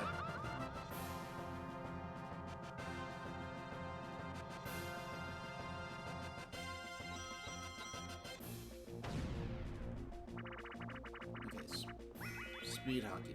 Now this is basically just Pong with 2 people on each team. This is 2 minigame. Now, back when I was renting this from Blockbuster in the 90s, now every Friday after my homework was done, we go to either Blockbuster Video or Hollywood Video and rent a pizza. No, we'd rent a pizza. We'd get a pizza and we'd go to Blockbuster first. And it was me. Oh my! Why am I so? I have to stop being. Well, what was going on? What was that? That was terrible. So anyway, me and my brother, we each get to rent 1 game each on Friday night. And so, I would rent 1 game, we'd team up, because we'd each get to rent 1, and what we'd often do is one of us would rent a PlayStation game, one of us would rent a N64 game, because we were lucky to have both systems. And we'd often rent very different games, and I would often rent Mario Party 2. Now, my brother would never play Mario Party 2 with me. Actually, I think we still only had 1 controller at that point anyway. So we are trying to get up and around. So you can just travel clockwise and end up in the upper right corner, right past the source of the laser beam. So if we take this path, yeah, that'll, even if we had the key, which we don't, it would put us way too far past the star. 3, 2, 5, 6, okay, plus 3 coins. Only 3 coins away from being viable to actually being able to afford a star if I get there. And with the way this is going, several turns could pass before I end up getting 3 more coins. I could see myself landing on, landing on happening spaces wouldn't be so bad because at least then I'd be in for the happening star. I still think I'm a shoo-in for the happening star at this point. I think the happening space was landed on 3 times, and at least 2 of those were mine. So, yeah, the happening star and the coin star might be... I don't think I'm even going to end up getting the coin star. We'll see what happens. If I could put my PC in any console case, what console would I choose? That's a good question. I mean, NES would be a pretty easy choice. Well, you know what? Are we talking dedicated? You could fit it in, excuse me, structure. Fit it in NES or anything. Honestly, because right now my PC that I'm using is a notebook computer, but it's a laptop that I bought specifically for what I'm doing right now. But it just sits in one spot, attached to a mess of USB splitters and AV cables. And it's basically just sitting here as a keyboard form factor computer, where if I could detach the monitor from this computer, and I don't even use the keyboard on there, I'm using a mechanical keyboard that's, attached via USB. If I could detach the monitor, or the lid from my notebook, and put it away somewhere for safekeeping, because I don't travel even within the house with this computer, I would happily do so. If I could get rid of the screen of this and just shove this computer into the body of a Commodore 64, that would be a fantastic... I would love that. I mean, if you count Commodore 64, because it's a computer that runs off floppy disks and it runs off tape cassettes, but it also does have a dedicated cartridge port. Now this minigame is rubbish. This is a minigame that should not have been brought over for Mario Party 1, because in Mario Party 1, how this minigame worked... Oh, he's going for me first. How this minigame worked was that the player with the U controlling the crane, there's nothing I could do there. The player controlling the crane had a choice. They could either grab the clocks, instead of these clocks that are treasure chests, or they could grab a player. They would grab that one player, the player can struggle to escape, and once either they dropped the treasure or the player, or once they dropped the, once they won something or dropped the item, the minigame was over at that point.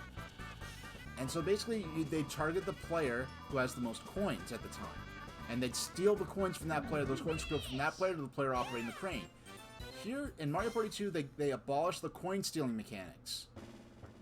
So instead of stealing coins from the player, they just had it be a 1 versus 3 minigame where the player operating the crane, the 3 players that were the prey items, the dolls, were just trying to all have at least one of them survive by the end of the game. But with the extra time clocks you can collect, there's basically no way I've ever seen that the player controlling the crane doesn't instantly win. That's a minigame that was balanced very specifically to the rule set of Mario Party 1, and they brought it to Mario Party 2, and it's just an albatross around its neck. And those are the kind of balancing things that I'm interested in seeing, how they managed to sort of genericize some of the boards, because many of the boards have unique mechanics that only make sense in the context of the rules of that particular Mario Party game. You know, so you're also saying you do a fat PS2, just like their look. Well, the fat PS2 already looks like a PC.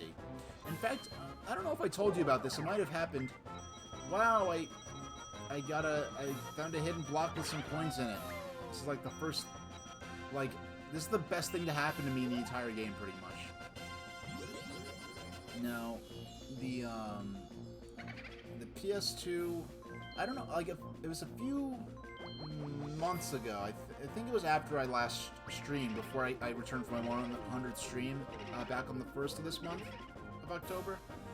Someone put up I was looking at a video, it was like an hour-long video about someone setting up and using the PlayStation 2 official Linux kit, and seeing how far they could push it, what kind of things they can get away with doing with it.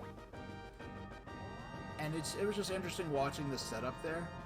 Because as I understand it, the PS2 Linux kit, I remember reading about the PS2 Linux kit in EGM when it was announced, and the PS2 Linux kit kind of seems like the replacement for the Net Yarose PlayStation 1, the black PS1, that let you, like, amateurs develop games for PS1, but the way the system works, you literally could only tap into, like, a fraction of the PlayStation 1's power, but you could, like, trade games online and stuff like that, but you needed a Net Yarose console to play the homebrew games on.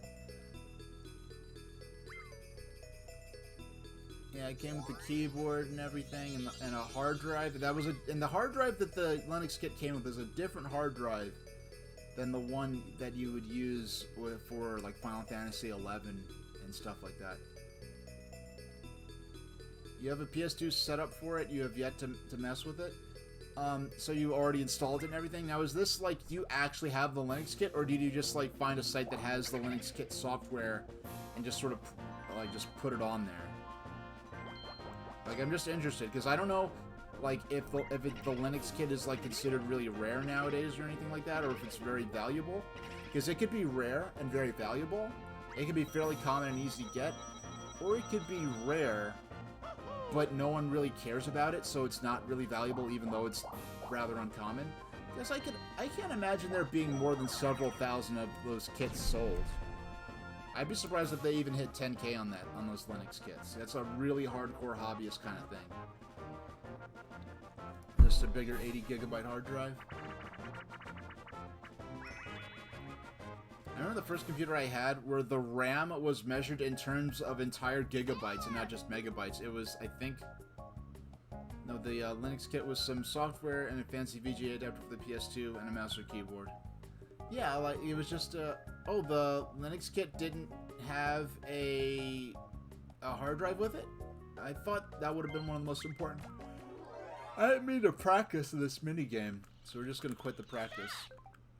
Straight up. Okay. I did not mean to hit that button. I accidentally hit the R trigger on the table. Alright, I get to go first. Let's choose 2. Oh, there's an HDD too? Okay. Alright, I just forgot to mention it. Oh, that's fine. No, yeah, no worries. You can put any IDE HDD in. I trust you on that, because I'm not really tech savvy enough to know what that is. Oh, I'm gonna lose again. Oh no, Mario's gonna lose.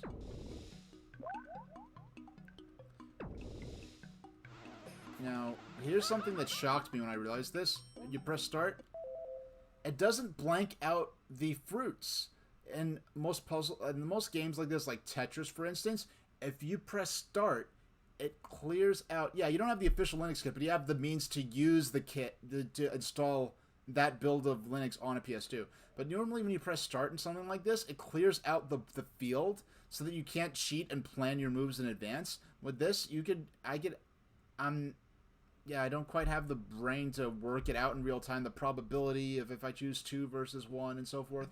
But this was a mini game I liked getting a lot as back in the 90s, and it's one that I remember being pretty good at, whereas nowadays I seem like I lose as often as I win. Just one.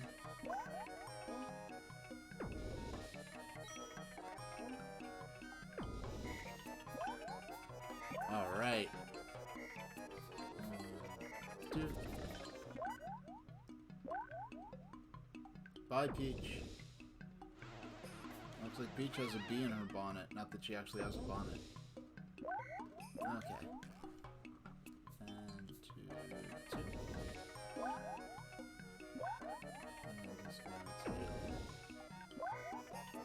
Oh, Yoshi, why did you do that? Yeah, I feel like if I was playing with other human players, this would be more satisfying. Here, I just feel like I got lucky.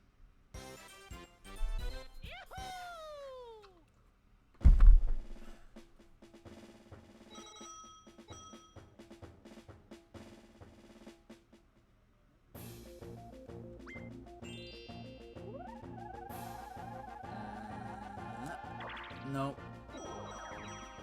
That's what I get for trying to be clever and trying to roll high. But at least I have a lot of coins at this point, finally.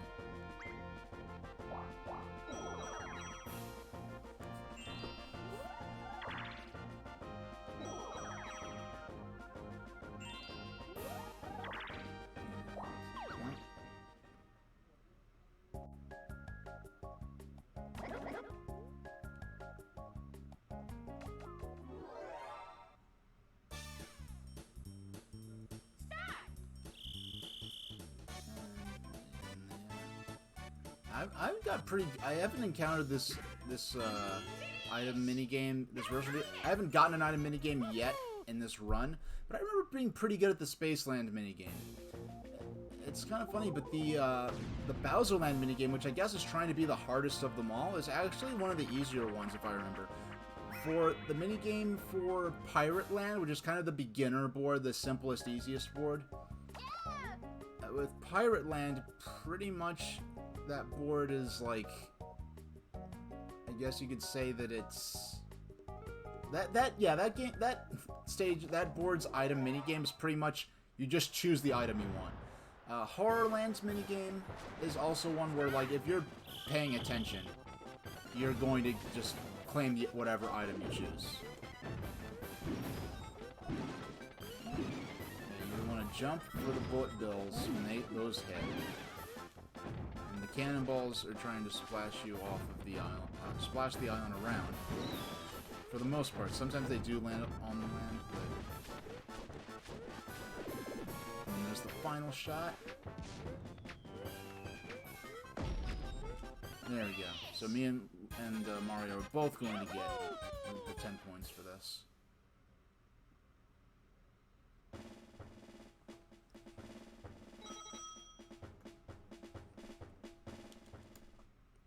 Yeah, I might, at this rate, if I keep going like this, I might end up being able to get the Happening Star and the Coin Star.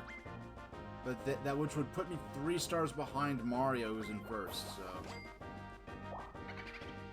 You know what, should I? Let's view the map. Let's see how likely it is that I'm actually going to get a star. Get the next star. Where is the star right now? Down, up, okay. Mario's trying to get there. Where was it? Yeah, Mario's trying to get there. I'd rather steal coins right now. From Mario. Let's see how close we can get to, I mean, if like 2 or 3 other players stole coins from him, it's possible we could get him down low enough that... He says I only got 18 coins. That's like almost 2 turns worth of extra coins right there. Oh, yeah. That's what I get for not counting the coins ahead of time. But so we want to go for Bowser's Coin Potluck or Bowser's Chance Time. 100 star present is something I never even saw as a kid. I didn't even, for a while I wondered if that was something that like was programmed in but it was impossible to land on. Alright, I think it's gonna land on one of the top. Oh, I just lose 20 points, alright. So, stealing the coins from Mario with the Boo basically paid for that, so I'm really not any worse off.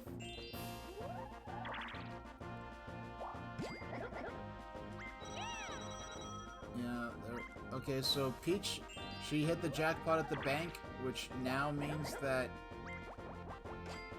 she's in for the Coin Star. And with the way I've been performing in minigames, I don't think I'm going to get the minigame star, which is earning the most coins within minigames. And then there's another star for having the most coins overall.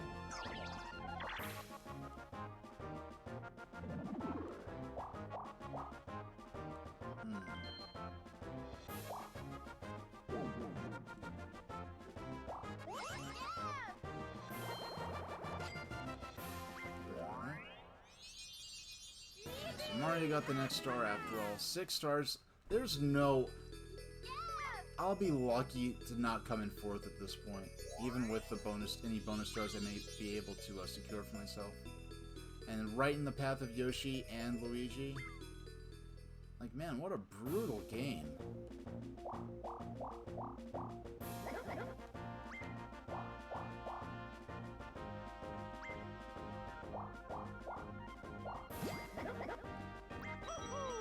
Wow, he won 5 coins. They both hit the... Okay, so... You're now 2 versus 2. Please give me... Oh wow, Magnet Carta. Now this game uses the same controls from the Spike RC game. This is kind of a bonus. This is a bonus game. You'll receive as many coins as you collect, cooperate, and collect a lot of coins. I want to practice this one. I normally don't, but let's do it. Alright. Oh. See, it's a good thing... hold on. It's the controls are... Oh yeah, I keep forgetting all the controls are on the analog stick. Alright, let's try this again. Yeah, because I even just said myself the controls are the same as in the... Now, they put the big money bags farther away, which is rubbish, but...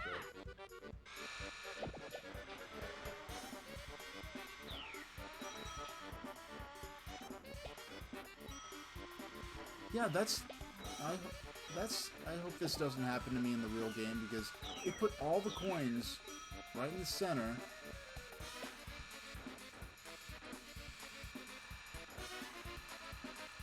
Come on. Oh, okay, so, yeah. Yeah, they put all the coin bags right on the other team's side, so it really wasn't that balanced. So let's play for real, now that I have a sense of what's going on. Alright. There's a money bag right there.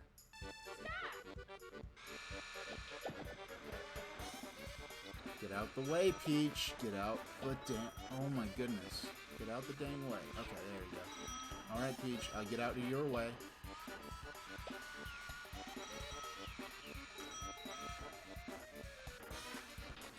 Alright, good job. Oh man, we tore up in that game. So, I forgot, did the 26 coins get divided between us, or are we just gonna get them all? Or both get 26? Yeah, we both get 26. Nice. That's pretty impressive. That's the best thing to happen to me in a while. So, let's go ahead and finish saving. Hey, last 10 turns, we're coming up on the end of the game. Not quite, not the end, but we're getting closer. So, we gotta get all the way up there, and Mario and Luigi, Mario, Luigi, and Peach are all about to go for that same star. Let's take the... We're gonna gamble. Okay, either go... What's down here? 2 spaces. Actually, I'm gonna go down so I can get the happening... So, to help see if I can get the happening star. No, I actually meant to just not set the trap, but nothing else.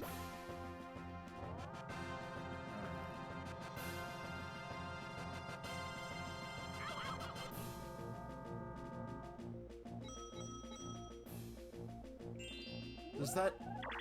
I thought that... Doggone, that did not... Why didn't that count as me landing on the happening star? I did not realize that... Okay. Because, like, I stopped on the happening star, but... It's like in a trading card game where, like, the order players play different spells and abilities. It goes in, like, the first one gets to be played. Gets processed last. So it's like, yes, I did land on that, but because... I got moved by the thwomp speeding in this car. It's still platform pro. I'm okay at this. I used to always win this as a kid. Not all the time now. Okay, let's go.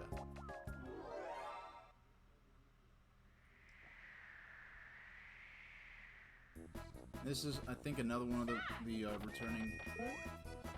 The main thing I make sure I do is not to bother going for those stupid coins. It took me a second to get a feel for the controls, so I lost some time there. Oh my... Yoshi, come on. Yeah, I don't even bother going for those bonus coins, because those just slow you down. Yeah, I just hadn't played this minigame in so long. I can't believe I streamed. I turned on Go Live and did a broadcast. 72 different times without playing Mario Party 2 once. I would have swore this would be like, oh yeah, I would have said like, oh yeah, I play Mario Party 2 all the time, Sonic the Hedgehog for Game Gear or Master System, and so forth, but yeah. Alright.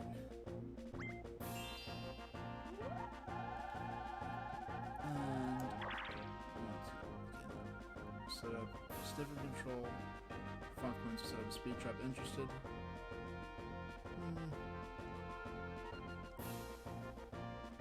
Yeah, we'll just save our money. Now, one of the distinctive features of Mario Party 2 was that each of the different lands, the characters would dress up. Like here, they're dressed up in kind of space suits. In Pirate Land, they dress up with pirate hats and like those old swords you see pirates using. In Western Land, they dress up like cowboys. In Horrorland, they dress up as wizards, which is, once again, they should have called it Magic Land or Wizard Land instead of Horrorland, because it's not really horror themed. It's more just like, it's more like wizards and magic themed. But it seems like in Mario Party Superstars, they're not bringing that back for this board, which is fair enough. But it was one of those unique. No, that's what I was saying before. I never got to this end point. So now the star is going to be over on the left. When I first played Mario Party 2, even on a period television, when I first played Mario Party 2 again, after not having played it since like 2000 or so, when I was running it from Blockbuster, I was kind of astounded by like, wow, like the board is just a giant 2D like image. It's just a giant like static image. And when the board shifts in the cutscenes, you can even see how all of the spots, all of the spaces are kind of overlaid on top of it. And it's like, yeah, it's gonna be interesting seeing all this remade, like, with modern graphics. And that's what the two boards we're playing today are gonna be the two boards that are, from Mario Party 2 that are confirmed to appear in Mario Party 3. Now, because of playing that minigame a little while ago, I should be better at this than I was before.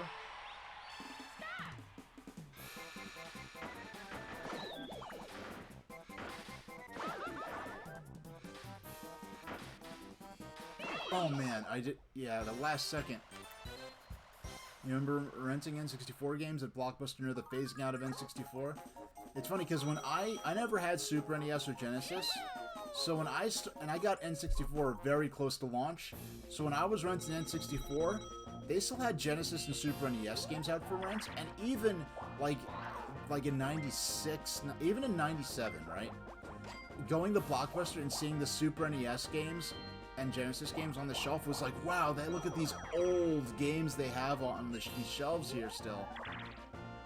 You straight up just asked, you would rent the N64 games, they would straight up ask if I wanted to pay $10 more to keep because they wanted to get rid of inventory. That's how, I wasn't Blockbuster, but from Hollywood Video, that's how I got my cartridge of Mystical Ninja starring Goemon. And so it's like, and Hollywood was really serious about it. They like they took like a literal branding iron and melted like property of Hollywood Video into the cartridge. So yeah, that's how I have my copy of Mystical Ninja starring Goemon. Now this is pretty much a bonus game for everyone. The player in the center has a bit of an advantage, but you could really make out good if you get lucky with where the coins fall on this. It's just move the analog stick to the key. Oh shucks. The key for the most part is just to go with the flow of the way. Oh, yeah, I got it. 16, 17, 18. Now these coins are all counting towards the minigame star. So based on this game actually might battle minigames, the battle royale games are not counted towards the minigame star at the end, but these games are. So that actually might put me. I might end up getting minigame star because of that alone. I have over 100 coins. Now, funny enough, there was a Hollywood Video where you lived, and that was not supposed to be in all caps. I wouldn't have thought twice about it either way. And the reason I say, funny enough, there's a Hollywood Video where you lived is because there's no Hollywood Videos in Canada except for this one. For some reason, we had one there. You know what? You know, I've just thought of this. Perhaps they opened like one Hollywood Video in Canada just so that they could say on like a info sheet that they're an international company. Like, just opening one store in another country means they could say that they're an international company, or that they are an international operation. That might be why the store is open, who knows? I'm just guessing there.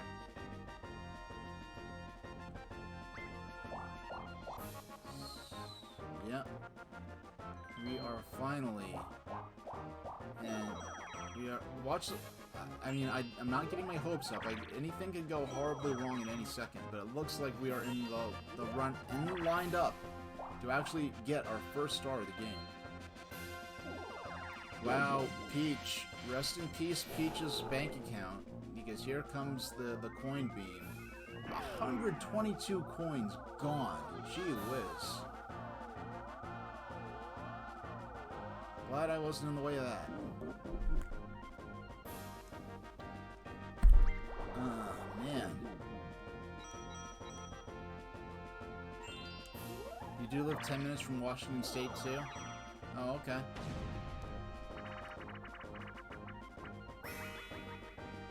Yeah, theoretically that could... Yeah, that's interesting. And that's... Yeah, Washington's one of those states that I very well could end up going my whole life without visiting once. Like, I just don't have any family or friends there. There's nothing there I'm particularly interested in visiting. I'm doing pretty good. Also, Planet Fitness and things going on in Canada. Oh, doggone.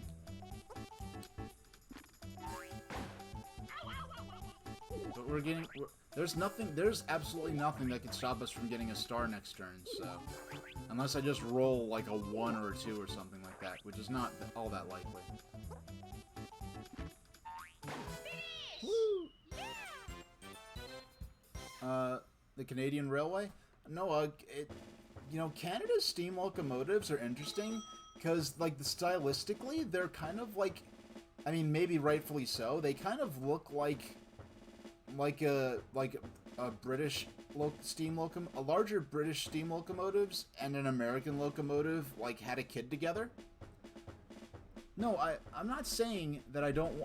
I never said I'm probably never going to go to Canada. I'll probably end up going to visit somewhere or another one day. I'm saying Washington. I'm probably never going to visit Washington State. Like, yeah, I could see myself visiting Canada specifically for the rail tours before I end up going to Washington State. Wow, we made it. We just got in. I mean, it's not like we were one thing away. There's absolutely nothing. But no, I'm sure. No, the thing is, like, every place I've been to, how do I feel about visiting Southern California? Like, well, I mean, there are people I have a couple of pals I could potentially visit in California, so like it's possible I could end up visiting there sometime or sooner or later. But I'm not. I mean, the last state I lived in, there was a lot of cool railroading stuff that I wanted to go see. That I was like, oh, I'll be living here for a long time. There's no rush. I want to save up some money, whatever. Stuff that's like, that was only like, maybe no more than maybe 5 hours away. And then things changed, and I moved again. No, then COVID happened, and then things changed, and I ended up moving to the apartment I'm in now, which is in a new region. So, you never assume stuff, I guess. You know what you got in Vancouver? I don't know what's going on in Vancouver, because I'm not that hot on state trivia, like aside from some major things, let alone stuff in other countries. So, no, I want to quit. There you go. You've got the Gastown steam clock. I've never heard of this, and it sounds awesome.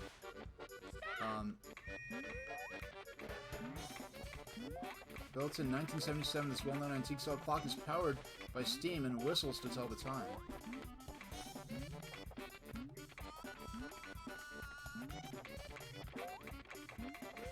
Yeah, that sounds cool. That's like, I would go to see that. I would like to see the, there's a famous clock in Prague that's also, maybe worth... Man! Yes! No! He fell off the spool. He fell off. That must have been a matter of like 1 frame away from it counting in my favor.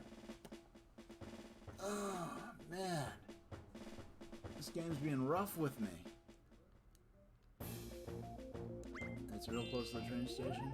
Well, that would be, if there's a giant public clock, being close to the train station would be a good, practical place for it to be. Now, we can buy a magic lamp. Now we're talking. Now we're talking. Here we go.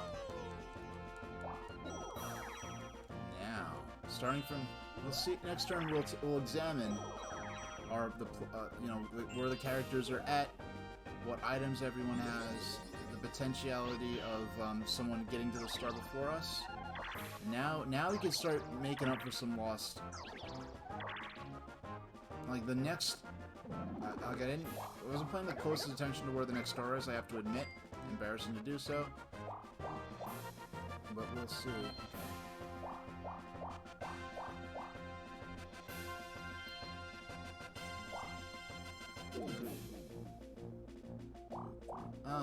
You landed on Bowser's, and it's very likely that you're gonna end up losing coins.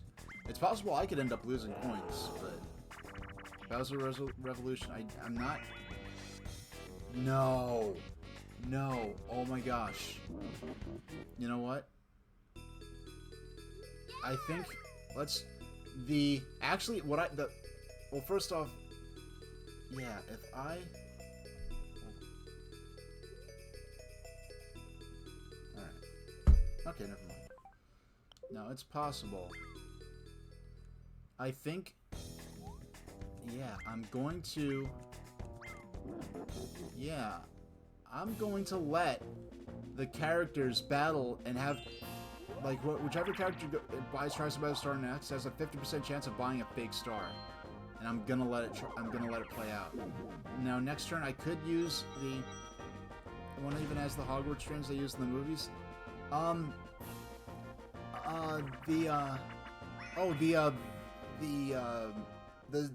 The cars the replica cars that they built, because the interior of those trains appear to me to be British Railways Mark I type coach. Appear to be British Railways type. They appear to be British Railways Mark I type coaches. If you're hearing anything, if you're hearing some stuff right now on the microphone, keep in mind I do live in an apartment building, and it is football day, and the neighbors get pretty excited sometimes because sometimes they have money riding on the games. So if you hear any extreme language through the wall, that's what's going on. Now, I got excited during the Nintendo Direct and during E3, so maybe they heard a bit of that from me. But Nintendo Directs are only like, oh, come on. That was BS. Like, I was... Normally, if he had gotten Peach first, I'd pretty much have been guaranteed to win the game. But because of the way that went down, because the AI players that are targets suck at this game, what I do, when I have enough control, I wedge all the other characters over to one side so that they're sitting ducks for the player that's the archer to take out. That way I have full range to be able to move back and forth, because if I have full range, I can always bamboozle the AR players, the archer.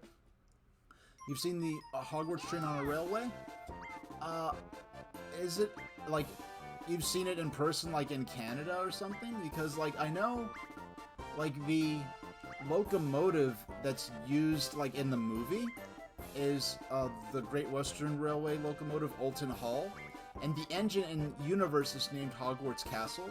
So the joke among railway enthusiasts is that it's a Hall-class locomotive, but it gets to be named after a castle, because the castles were a different class of Great Western Railway engines, and that were bigger than the halls. Wow, Koopa, thanks for your vote of confidence in me. Important announcement, red and blue spaces are now 6 coins. But I don't think the actual did the actual locomotive, the actual Olton Hall locomotive, go on tour in Canada? That would be interesting if it did. I was not aware if it did. I know, unfortunately, the railway where that locomotive and the coaches are kept is it's a frequent target of vandalism, because, like, everyone wants to be like the jerk would be like, yeah, I smashed up the Harry Potter train, like, so they frequently target that train in particular. I did not mean to do that, but whatever.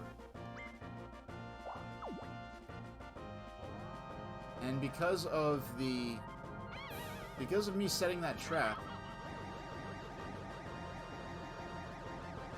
I got pushed a lot further away. And fortunately, it's not like the hazard... Oh, wait, it's a dual minigame time. Okay. Alright, hold on. I gotta get up for a second.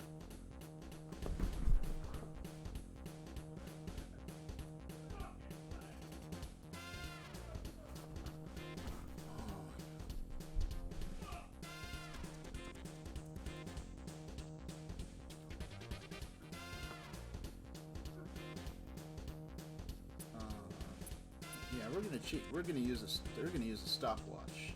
Got my good old Casio watch here. We're gonna cheat and use a stopwatch. So let's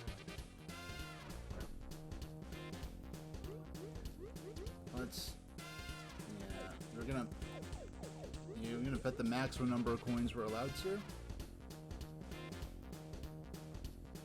Which one is to start? It's the no, that's the mode change one. This is actually... This is a... actually, I'm going to get a... very similar looking watch. That's very different. And that watch, I really don't use the timer on. Yep, this is a different watch that looks the same, unless you're a really hardcore digital watch nerd and knows the difference between those two watches.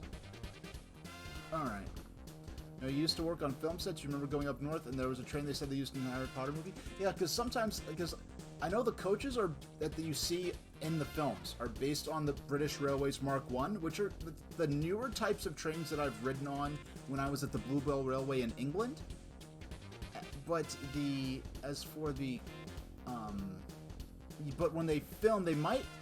I know, like, when they did Chronicles of Narnia, they did build replica coach interiors for those trains when they did the first Chronicles of Narnia movie. But yeah, this one, I'm more familiar with the stopwatch controls for us. Start, stop, and reset. Whereas if I tried to use that watch, I would have ended up messing up. Okay. So, this is a time bomb. And then press...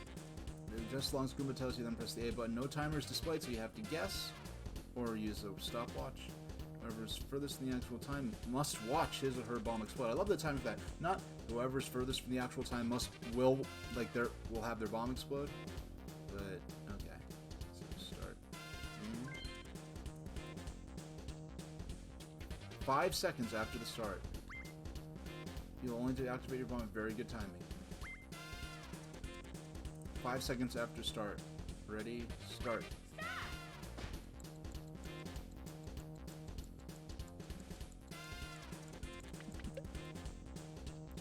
Yep, I won.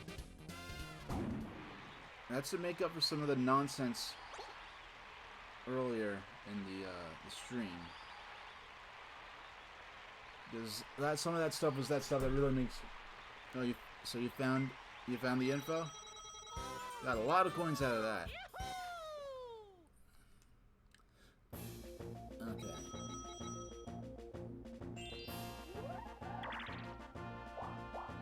And you got an extra 6 from landing on the blue space.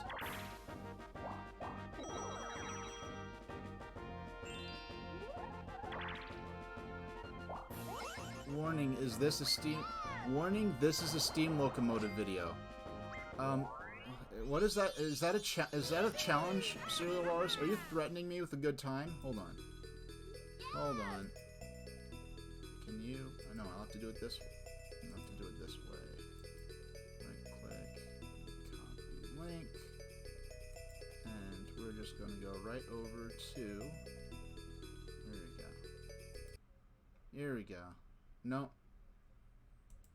It's still set up to watch the Nintendo Direct.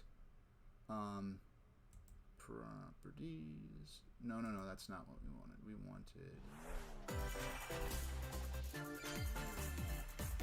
Where is... Why can't I find... Okay, there we go. No, I have to hit properties. Yeah, I don't often do random videos spontaneously in stream, but... Alright, let's take a look at this.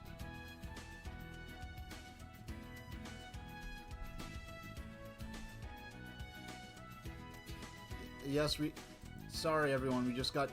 I'm not going to spend a whole lot of time on this. I just want to just look through, just check out what's going on with this video.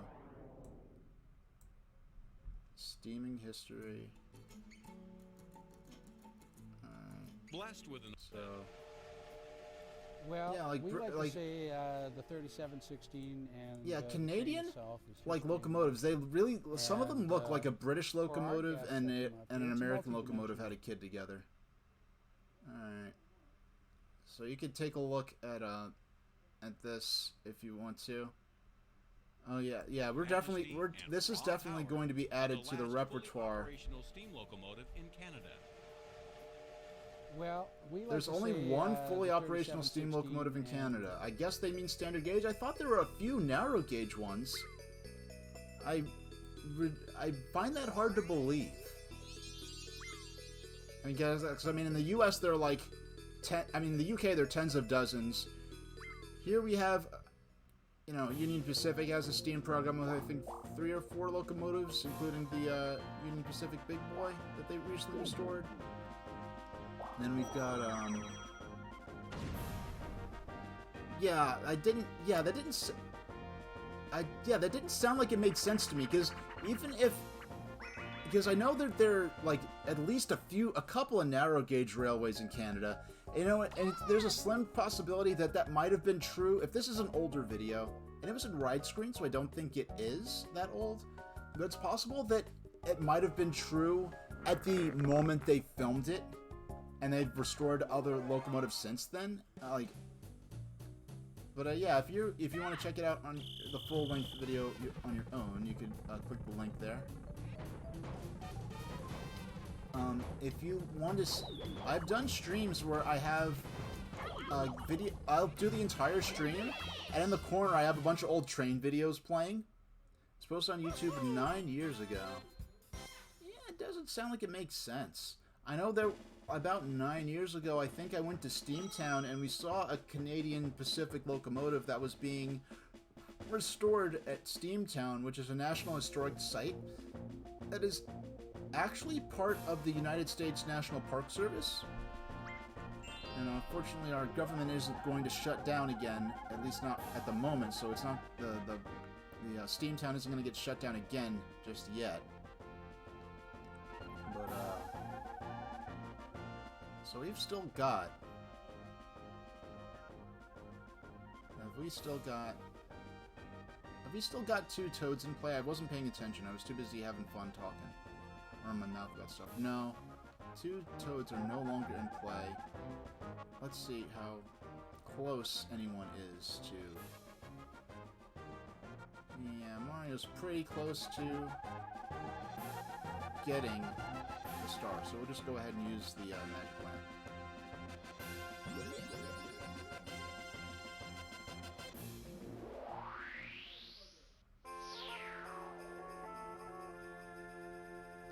No, it really is ridiculous, the situation North American intercity rail is in. And then if you look at the map, if you look at all of the railway lines, compared to how many of those lines are actually available for intercity transportation, it's ridiculous. It's like 5% of the available railroad tracks are actually available to ride on as a passenger. It's ridiculous. It's because like 80 or 90 or 95% of the railways are freight only, at least in the US. I don't know how those numbers are in Canada, but I imagine they're similar. Public transit system runs on a SkyTrain setup.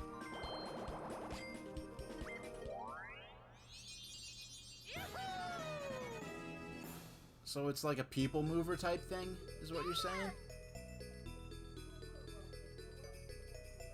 That's the only sense I can make of, at least the only context I have for SkyTrain type things.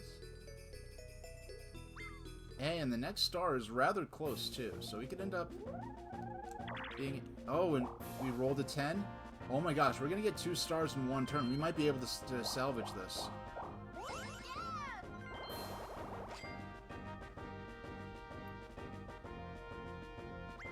Oh yeah, so it is a people mover sort of thing.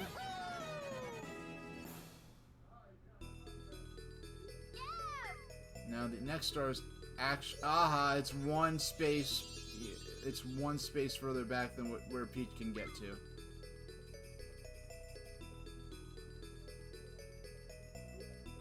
By the way, baby, I was moved up here. Use up your coins, so avoid it if you can. I'm suddenly... I've gone from being 4th place for, like, the majority of...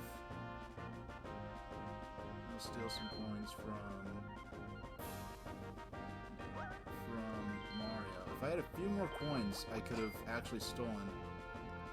Vancouver SkyTrain uses moving block automatic train control, which allows for very short headways until it takes rapidly changing capacity.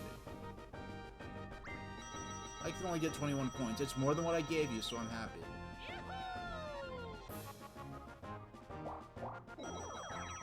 Man, I'm tearing it up all of a sudden.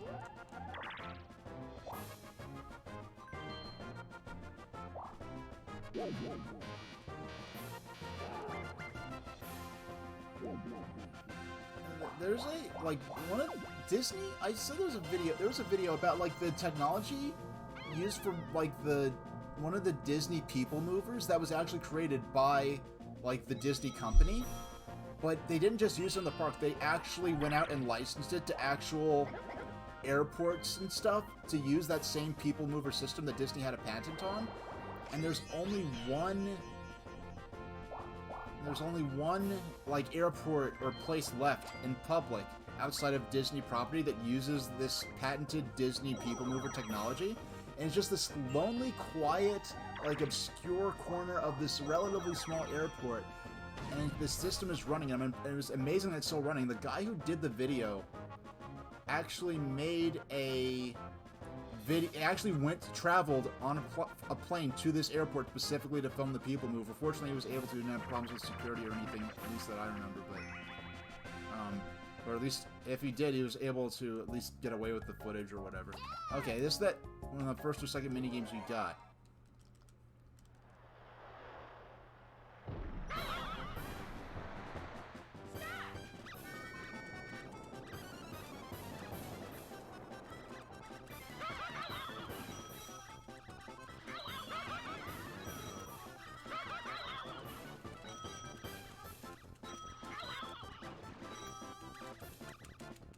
Man, I used to always win this game as a kid, and now that I'm grown, I just can't do it.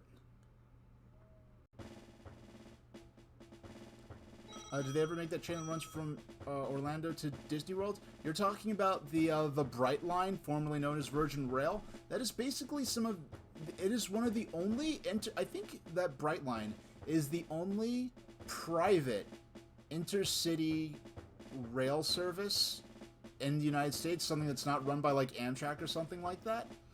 And it's like a semi-high speed, it's like what they call a higher speed train. They rented out the freight railroad and, like, the right to run trains on the existing freight railroad, and build the stations along the line.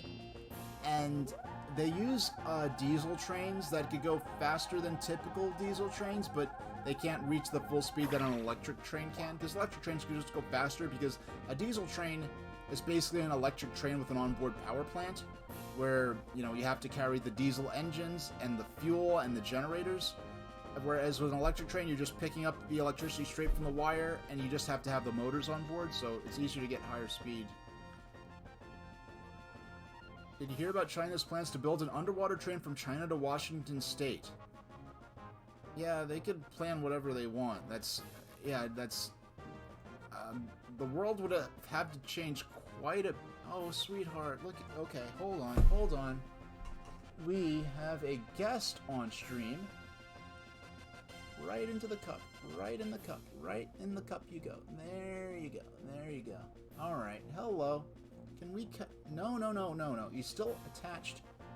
Sweetheart, you can't go away. We just found a little friend on the stream, this little spider that was hanging out. You know what? I am gonna put you...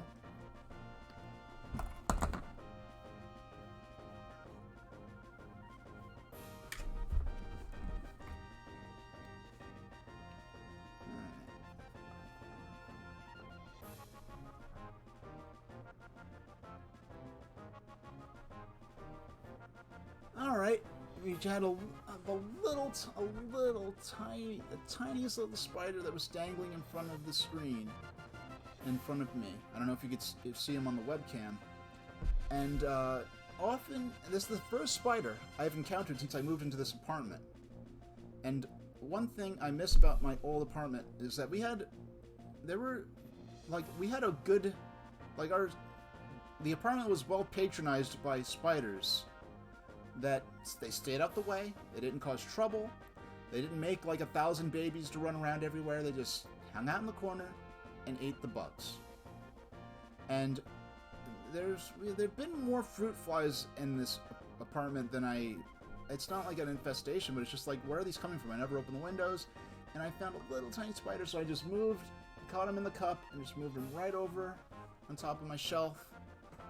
And he could build a web over there and help keep things under control. I'm very blessed to have this spider in my life. And I hope he's very successful in his endeavors. Now, let's see. Yeah, you just gotta go down and over.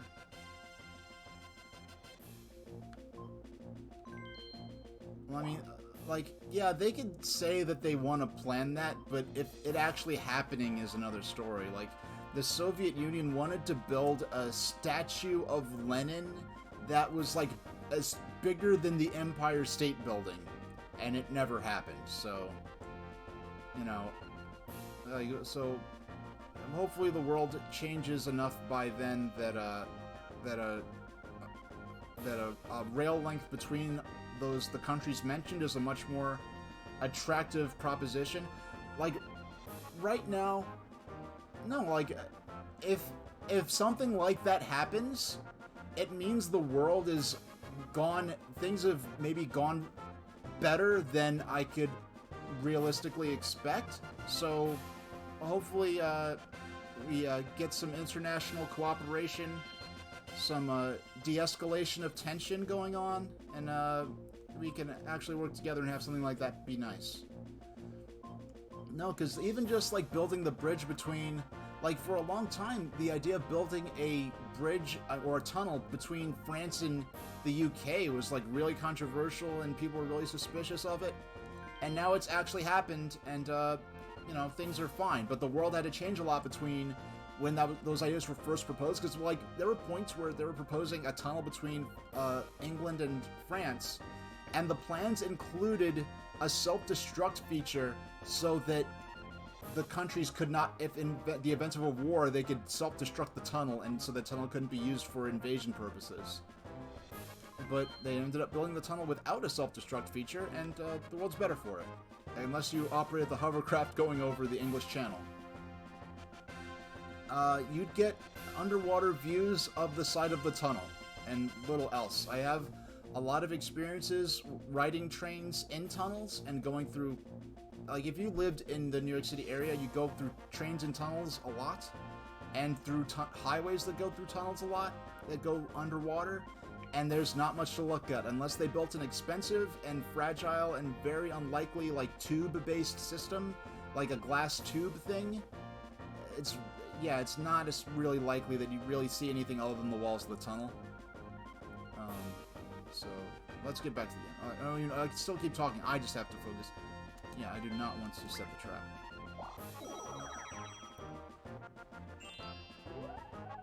Yeah, they'd have to set, like, cameras on the outsides of the tunnels and then have video screens on the insides. But another thing about that, not only would it be expensive, you don't want to have too many things that distract the drivers. And they really engineer tunnels. They tend to try to engineer tunnels specifically to not remind the people driving in them that they are underwater or underground, because most tunnels, for instance, if a tunnel is crossing beneath a body of water, they often engineer the highway approaching the tunnel in such a way that the drivers never actually directly see the body of water that they're about to cross under, because a lot of people get afraid to go under a tunnel if they can see the body of water they're about, and that the highway is about to go right under it.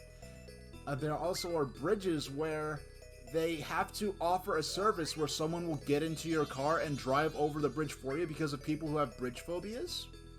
So, unfortunately, as cool as, like, it sounds, they probably wouldn't engineer the bridge, engineer the tunnels in such a way that you would be consciously aware that you are in a tunnel. Like the Channel Tunnel, for instance, going between England and France. Going through the tunnel just feels like you're riding on a train. Like, they load your car... You don't drive through that tunnel. You load your car onto a high-speed train that then goes through the tunnel. So, yeah, I don't want to spoil it too, like, I guess the more fantastic elements of it, but unless China goes really out of, like, fantabulous and over the top with it, it's not likely that the drivers will even be able to tell that... Or the drivers... I don't know if they intend to build a driving tunnel or just a rail tunnel that you can load your cars onto. Hey, it's another bonus minigame. Alright. Give me that money.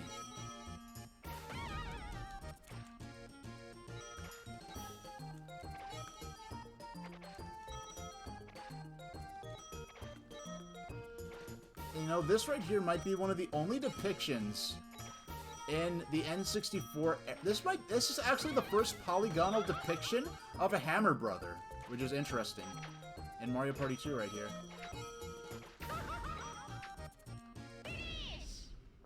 Man, look at me, 27 coins. We really suddenly turned this match around. I think I'm actually viable to potentially win via bonus stars.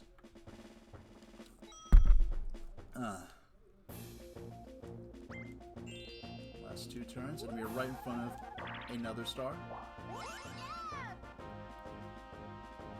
No matter how much technology advances, you will always rely on trains for mass cargo transport.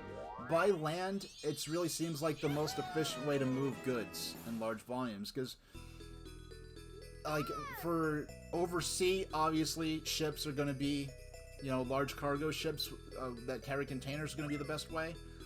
But for overland, it's just like, if you have, like, a truck, like a tractor trailer setup, you could have maybe 1 container, or you could have, like, 1 or 2 locomotives pull, like, 50 to 100 of those containers, and sometimes you could even double stack them per car. Would I ever want to hitch a ride on a train? Like, do those things where, like, you hop on board an empty boxcar and that kind of stuff? I mean, I've watched videos of people doing that.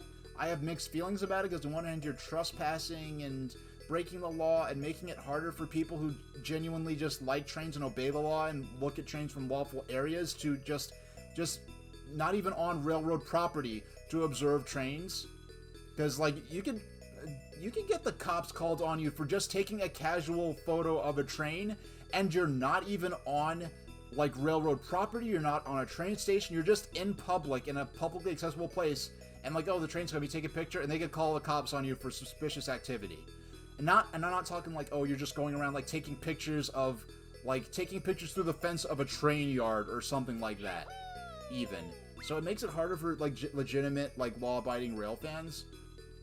And then, the fact that, you know, it's very dangerous, and like, there are people, like, YouTube channels that have thousands of subs that, you know, that are kind of big deal on YouTube, and I'm impressed that YouTube even allows that, because they are explicitly breaking the law on camera. In your house where you grew up, you hear trains outside your window every night. It was the best ambience ever to sleep to. You know, it's funny. In the house I grew up in, I could hear trains out my window every 15 minutes, but it was a very different context, I guess you could say. What's the most? 64, 65, so 66 coins. Yeah, let's just play for 20. We'll play legit this time. I think I've gotten my revenge on the game, cheating with the stopwatch that one time. And I still won. It was only at night when it was quiet enough I could hear them. Well, in my situation, I could always hear the trains day or night. Faintly in the distance, but just loud enough. For me, I was like several thousand feet from the train, so it was pretty close proximity. And it was against Peach again, too, which is interesting. Man, I could pop 4. I'd have to win like 3 stars via... I'd have to win 3 stars in like the... Man, 80 coins are up for grab. What will please not be... Okay, this is a fair minigame. I have to focus, though. Bowser's Big Blast. Wouldn't want it, but I can accept it. This, I can accept. This is, like, pure skill-based.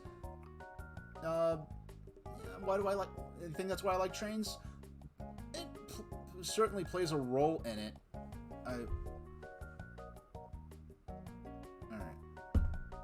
It definitely plays a role in it, like, seeing and, just watching, and, yeah, just being able to see trains out my window every 15 minutes, and, you know, the train being a common way to get around that I'd ride all the time as a kid, and then later on in life, when I was grown, I could do it myself.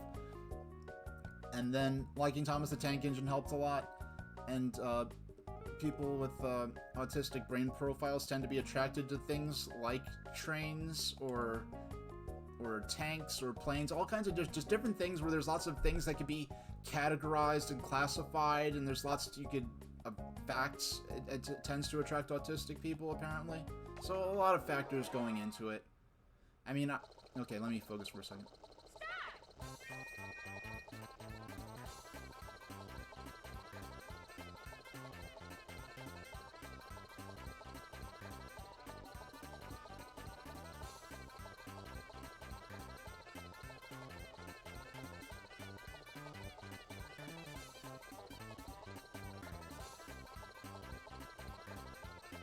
Alright. The hardest part, I think I'm gonna win. Yeah, as a kid, I could never beat this. As a kid, I very rarely beat this. Maybe it's a lot easier because I was playing on a CRT at the time. And it was a big I had a fairly big CRT that I was playing N64 on. But it was it was like one of the older color CRTs of that size. If it was a tiny bit older, it probably would have been one of those huge wood grain like cabinet consoles that you put on the floor. It wasn't quite that old, but it was closing in on that old. Like, it wasn't old enough that it had the dial you turn with like the 1 through 12 and the UHF channels. It wasn't that old. You know, it had AV. No, it didn't have AV jacks. I think we had to plug it in through the VCR. Or if it had, like, red, yellow, white AV jacks. Have you ever seen the train simulator for N64? I know that, like, there's have existed different train simulator controllers. Now look at the flavor text here. It's a racer CEO who will be the first to use hip drops to pound the Totem Brothers into the ground. Yeah, these poles, these things are being referred to as the Totem Brothers. Like, as characters who are never again mentioned in Mario lore, so... Timing's really critical here, so I have to focus.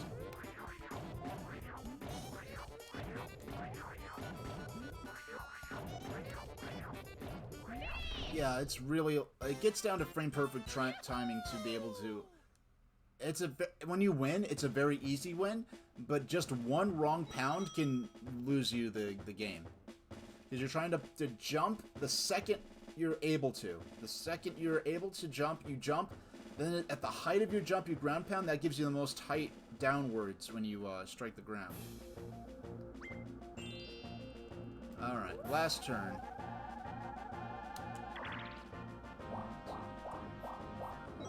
Alright, there we go.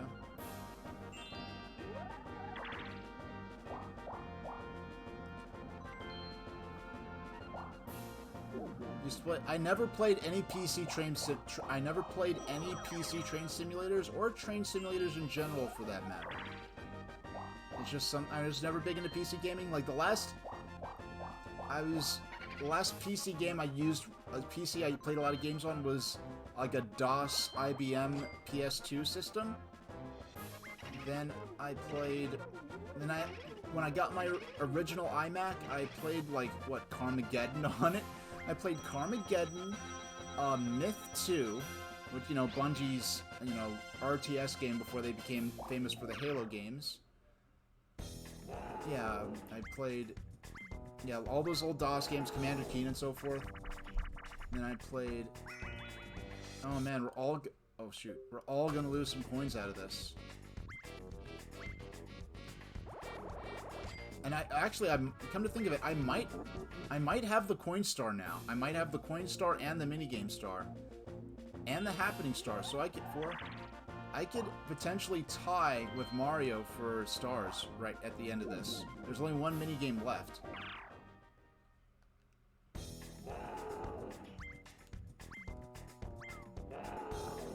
Alright, let's see what we get this time.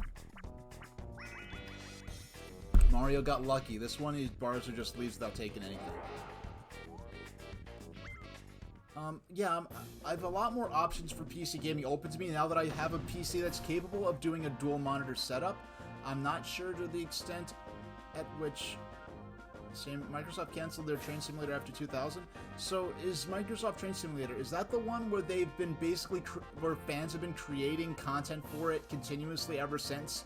And it costs like hundreds of thousands of dollars if you were to buy 100% of the material? It's abandonware, you can just get it for free? Okay. I'll have to give it a shot then. And if it's an older game, I'll definitely... Now, this minigame, they softened this minigame a lot in the, in Mario Party 2. In Mario Party 1, pretty much this game, like, you had to lean... You have the option to lean into... You have to lean into turns. In Mario Party 1, that was absolutely essential to prevent your rail car from flying off the track due to the momentum around the curves. Here, it just improves your speed if you lean properly into the curves.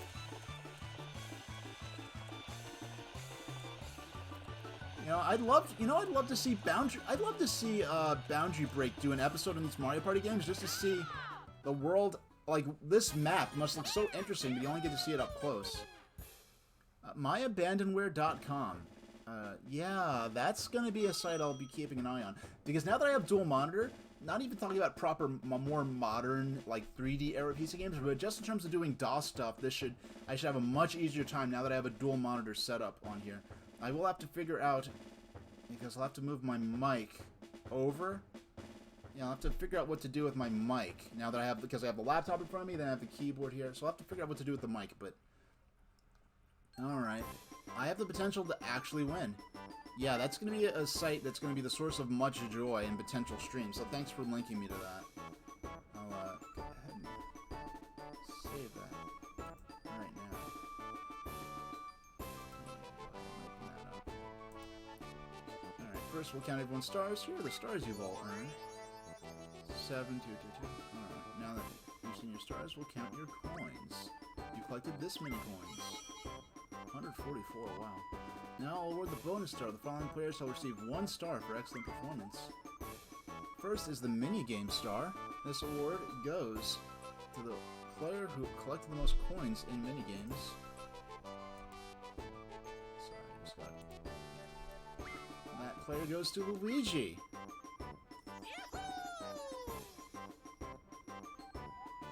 Next to the Coin Star Award, this goes to the player who collected the most coins in board game play. That Coin Star is awarded to Luigi.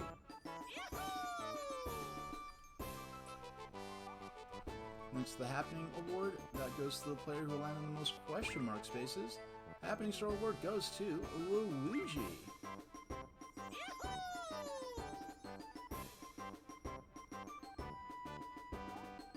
And finally, that brings us to the Superstar. The official announcement of the Superstar is... I'm going to let the cutscene play out. Let the suspense build. We'll get the deep Mario Party lore here. And we'll take a very short break after this and play a little more Mario Party. Not a whole lot. And then call the stream for today, because I am streaming again tomorrow. And my last 2 streams were pretty long. I tend to do... If a stream goes on for significantly more than 4 hours, it's a relatively long stream for me. So the last 2 days in a row... Luigi? Come on, come on, come on. Yeah, we got it. Man, that was a fun game. That's why I wasn't...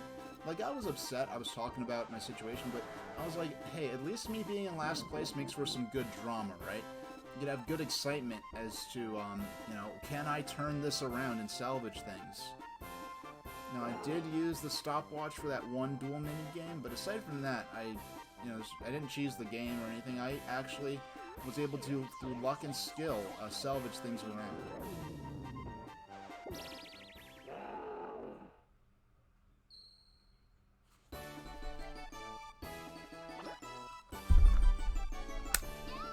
Luigi, you are the true superstar of Spaceland.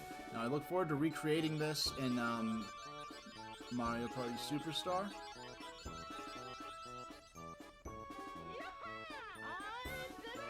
And the way he says that, yeah, I did it. The way he says it, if he says, yeah, I did it. Like, sure. But if he says, like, yeah, I did it. It makes it sound like he's confessing. He's like, I did it, and I'd do it again if I had the chance. Like, oh boy. Well, thank you, Charles Martinet, for that. Alright. Let's see the detailed results. The number of coins at the end of the game, 144. I collected exactly 200 coins in minigames. The most coins I ever owned at once was 164. And it's... Yeah, good... I knew from the very beginning. Use the trick is to do bad in the beginning, and then RNG Jesus will bless you. Yeah, RNG Jesus will bless you. You know what? I really think... I don't think Mario Party... I don't think this game has rubber banding. I never thought of that, but I don't think it does, because this game is made so that you could hop in and... There's like a system where if I was playing 2 players, me and someone else, and then a third person came in, they could hop in and take over for one of the computer players, and then if someone else had to leave, they could leave and turn their player into a computer player so that the game could go on. And because of that, I don't think there's any real rubber banding in this. Alright, so we won Mario Party 2. And we had a cute little spider that showed up during the stream. So, we're not going to call it just yet. Yeah, I'm going to take a little break, just a few minutes. And we come back, we'll play a little more Mario Party, and then we'll call it for today. And I'll be back tomorrow. And I will be back tomorrow with... Yeah, we'll be back tomorrow with Super Metroid. Oh, Lucky Spins and Rolls. Yeah, we're back, not Super Metroid. We'll be back with a little intro of Mario Party 2 and some Metroid Fusion, which is... I played the game a couple of times back in the day, but it's going to be my first time playing it since 2004 at the absolute latest. So we'll go to the rest card. And actually, what I want to do, let's add the...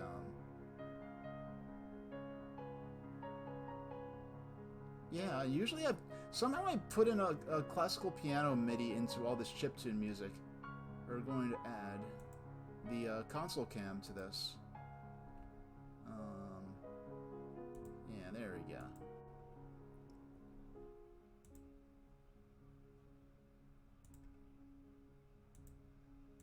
Just tuck that. Yeah, not Super Metroid, Metroid Fusion. Yeah, I never beat Super Metroid. That game is... I played the game. I have the original cartridge. I played it in the lead up to Metroid Prime, actually, just to get familiar with the series. Before Metroid Prime came out. And I didn't get to play Metroid... I didn't get Metroid Fusion until a little while later. But, okay.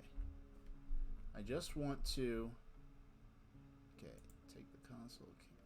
There are 2 of them. We only need 1. Wait, did I just... Okay, console cam. Move that over to the corner. No, I do not want to move the slideshow over to the corner. I want to move the console cam. There we go. I'm going to drag that over to the corner. Now there are 2 of them, so we have to get rid of the second one. No, I moved the other one, so we'll move the first one that I hadn't moved yet.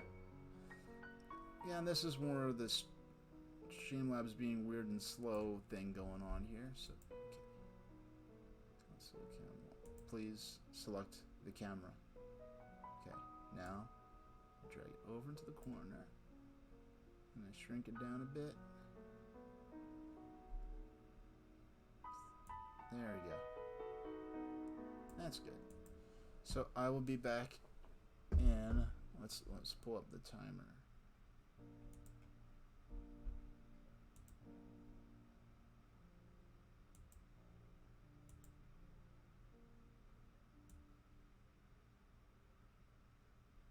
Please move. No.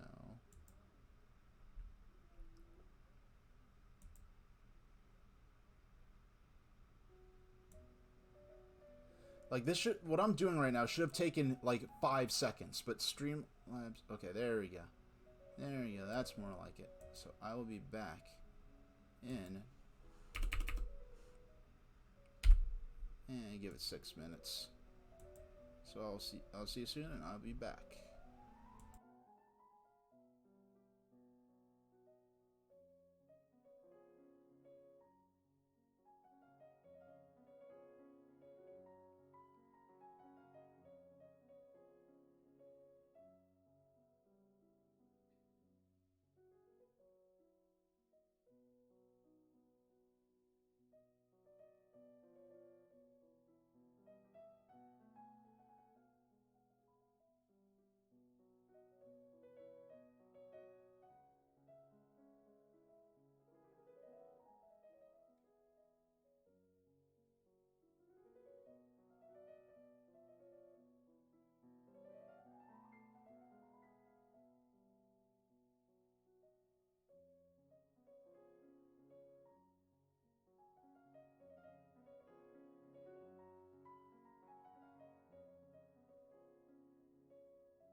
I'm back, and for anyone who's paying attention to the console cam there, you'll saw that I was getting set up so you could just jump right into this game. And when this is done, it's not going to go on a whole lot longer, but after this we'll see how long this goes. If this goes under 30 minutes, maybe I'll do another round of it. But there's a little cap off for the stream, like 80% of the stream's over at this point, but I gave the other players a bit of a handicap. Now you do get 10 coins just for starting out in this mode, and so because of that, I gave them, the other three, like a 20 coin handicap. So will there be a stream tomorrow? I've actually finally started updating my planned schedule. If you look at my About page, you can see my current schedule. Right now, as you see, tomorrow at 2 o'clock, I'm going to be playing just a short intro, maybe even this mode right here, just something quick and easy for Mario Party 2. And then we're jumping into Metroid Fusion, and after that, so that's Monday, and then I'm probably gonna stream again on Wednesday. Also at 2.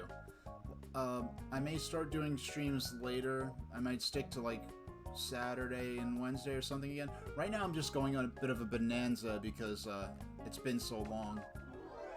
There's so much I'd like to get done, especially I'd like to at least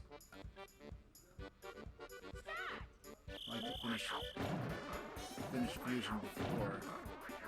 Now this is the opposite of Totem Pole Pound, where you're trying to jump and make the jump as rapidly as possible, when the character is as close to the ground as possible, so you can get onto the next piece as quickly as possible. Yeah, so I got it. Yeah, well, I'm glad you're enjoying it, Clackaboy, because I'm doing it for y'all. You know, I really miss doing it.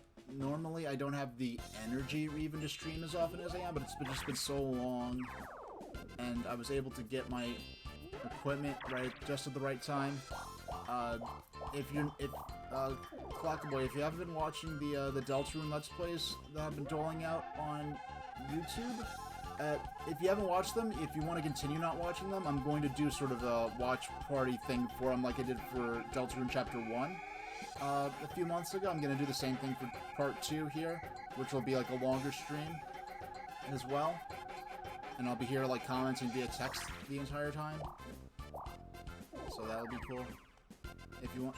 So I'm just saying, if that's something you'd like to see fresh, like, live, then you probably are going to want to not watch the episodes that I'm posting on YouTube.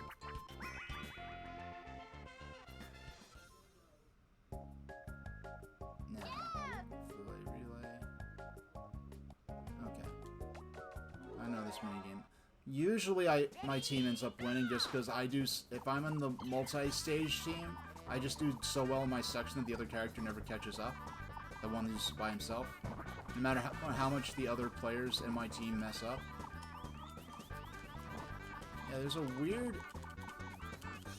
I always say this, but I'm more like, alright, are these supposed to be that they're wearing penguin costumes?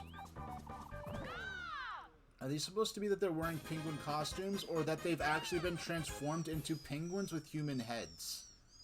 Because, like, that, either way is, like, a really kind of weird to think about.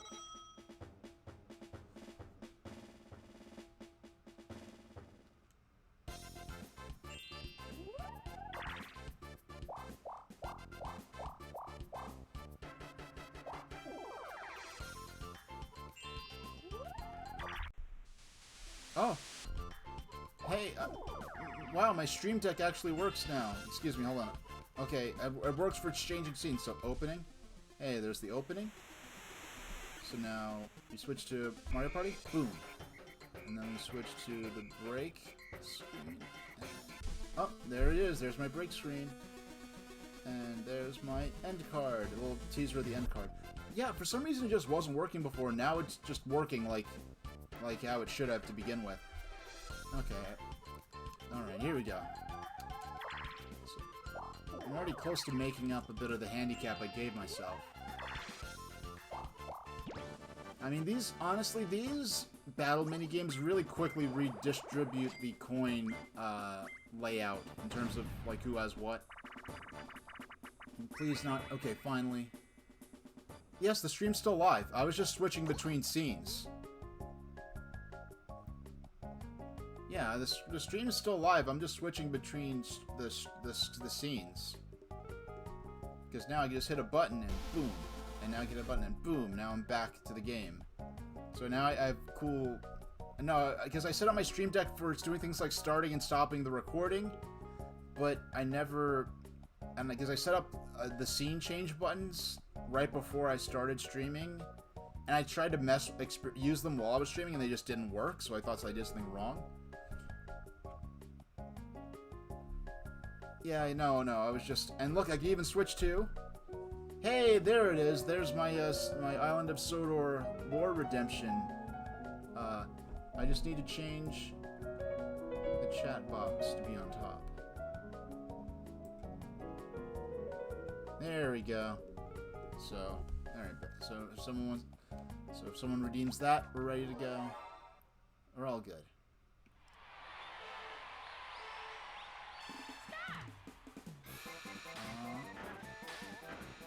Oh, doggone, I ran right into that.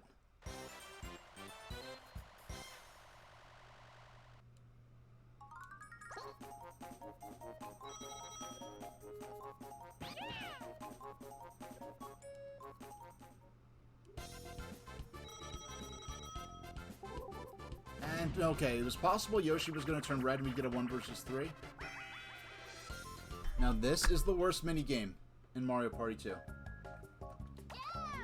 Because what they did is they programmed, like, not very, you could punch, you could jump, and you could, ground pound. So, jump, punch, and ground pound, and they throw you on these, like, moving blocks, and you're supposed to, it's a battle royale last player standing thing. And it's not, these aren't fun controls for fighting. Like, it's just, it's not good. Like,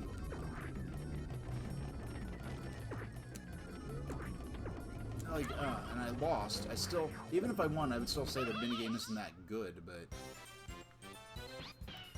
yeah, it's just not satisfying or fun. It's just something they threw together using.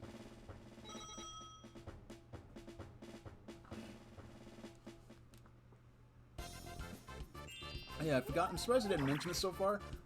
For those who catch my alerts via Tumblr or Twitter, after 101 streams, I've sadly finally gotten rid of doing a custom card, like, for posting on social media for every single stream, because I have a unique... I'd have the number, like, the stream, like, broadcast number, then the date, and then the time. And then the box arts for all whatever games I'm playing, in addition to art of my, you know, my characters. And I did it for 102, like, leading up to, like, the 100th, I was like, you know what, this is taking up too much time. So I have sort of generic cards I could use now. So anytime I'm playing Metroid Fusion, I could use one, you know, a card. And I have a few variations I made where I have different art of different characters on the card, but they, you know, they crop well to, they fit well on Twitter mobile, and anything you just throw on Tumblr is just, you know, just goes up there. And but though of course Twitter's the main concern, but yeah, I was just doing the custom cards with the full stream number and the time and date. When I could just type that thing in, I could type the time and date within the post itself. And because I know, like, I've done lots of streams where I just do versus pinball, so I could do a card with just versus pinball. I did a stream today of just Mario Party 2. I'll come back to Mario Party 2 occasionally, so hey, I'll make a Mario Party 2 card. And then, like, so I'm not abolishing the cards entirely. I'll just probably just make a card for specific games. Certain games that I know I might play in combination a couple of times, I'll make a card for.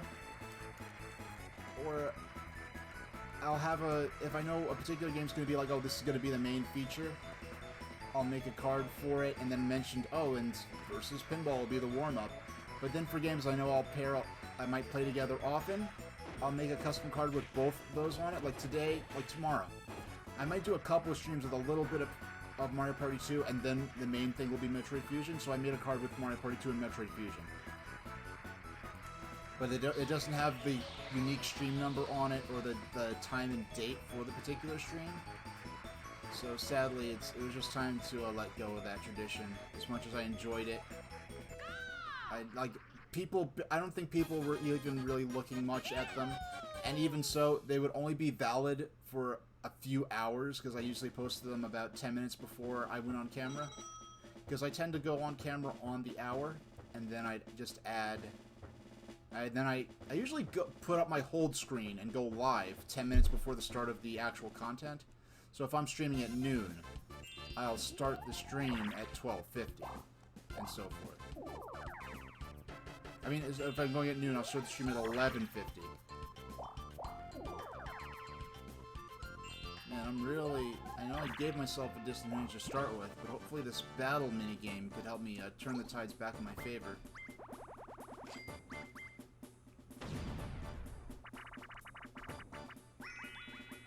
Alright, this is one I'm not that good at.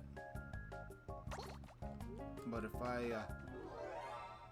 if I figure out... I arguably got one of the harder spots, because the upper spots are easier to sort of orient your crane around a specific object in the background. Man. Yeah, it's obviously not going my way. I'm not even going to get my coins back for this. Now, at this point, I was willing to deliberately grab the poison mushrooms just to practice even deliberately getting a mushroom to go into the, yeah, Yoshi and Mario tied, so they'd both get 8 coins. Neither of them actually makes their full money back for getting into the minigame. Normally, the second place player at least gets their money back.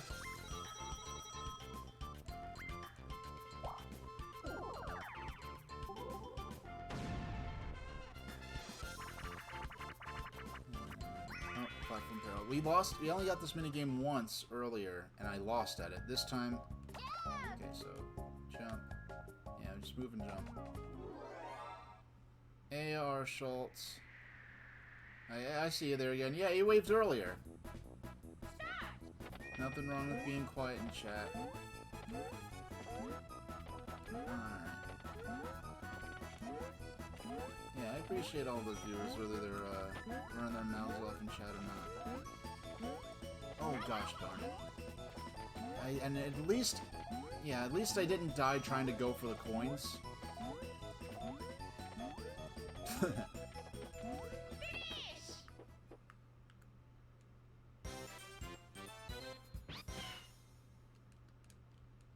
I wonder why. Yeah, you stopped in, you said hi. Oh, shucks. You stopped in, said hi, and moved on. That's... Send a photo of a cookie you can check later. Eating a jack-o'-lantern cookie while watching the stream. Yeah, I need to start making around seeing what holiday... Like, holiday meaning Halloween. Yeah, like, I don't know. I feel like... I hope this mode, where you're just playing on a generic game board... A generic board...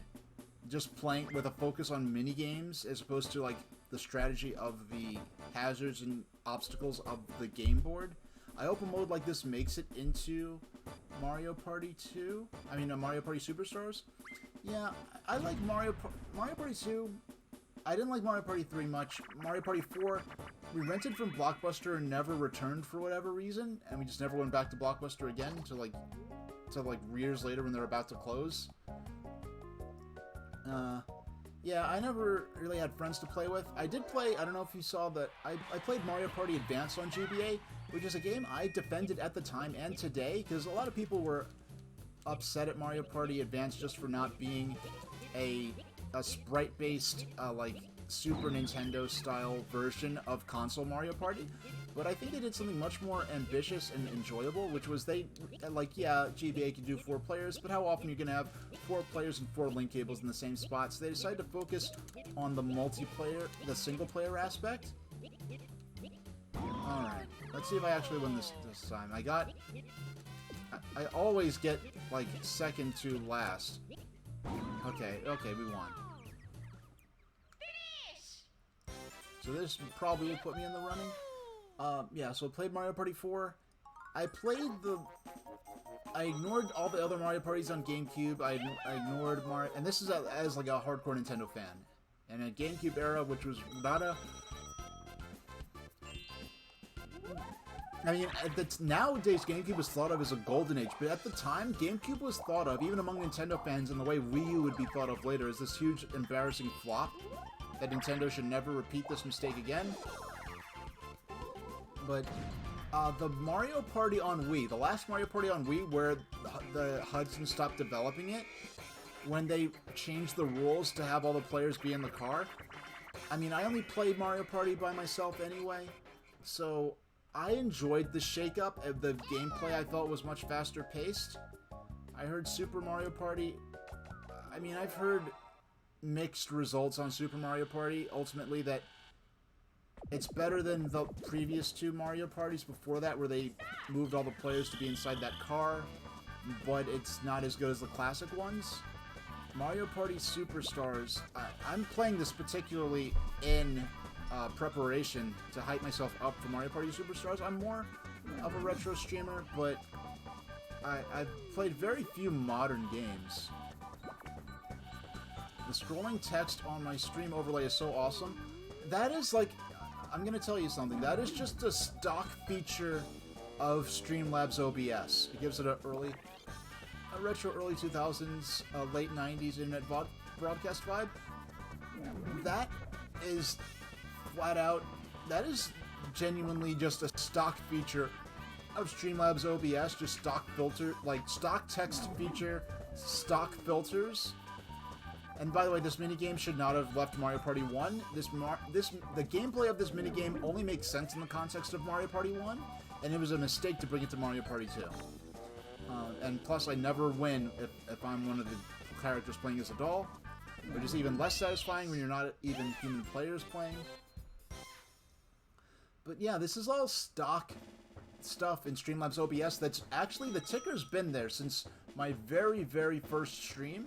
And I've had people who are professional streamers come in my first stream and say, actually, like, yeah, your first stream, your mic's good, your cameras, your layout is good, and I like the way you set everything up. You're doing really good, even on my very first stream, so I'm very proud of that. Of course, looking back on my first stream, having done now that's my 102nd stream at this point. So, looking back on it, like, of course, things have improved a lot since then. My on-camera presence, I think, has improved a lot. Yeah, it's just a lot better in general. I mean, as of the 100th stream, you carry yourself professionally, even with the test broadcast. Yeah, when I have those, I use the tickers to be able to check to make sure that I'm not dropping frames, because when you drop frames and you have scrolling smooth text like that, it's really obvious.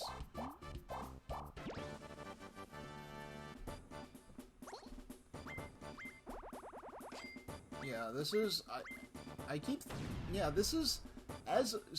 have to go check my volume levels. Oh, by the way, how are my volume levels? Because this is the first stream I've ever done where I've cranked my microphone volume up to the max.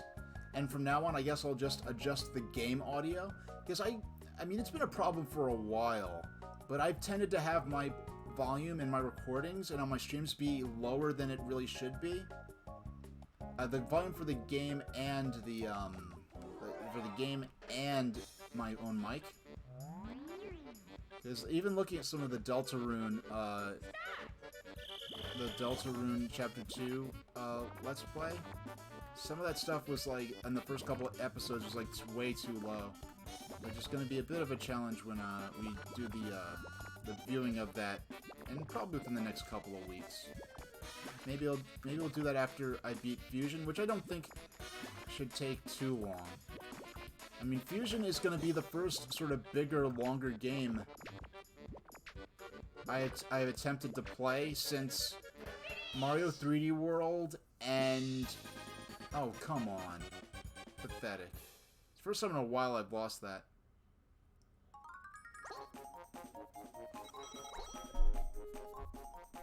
Oh, I want to check that out. The old one. Now, I remember when my family got internet on our Revision A iMac. And there's a link to a website called MarioParty3.com in 2001. Didn't Mario Party 3 come out in 2001? Didn't that Mario Party 3 come out in 2001 on N64? It was one of the later N64 games?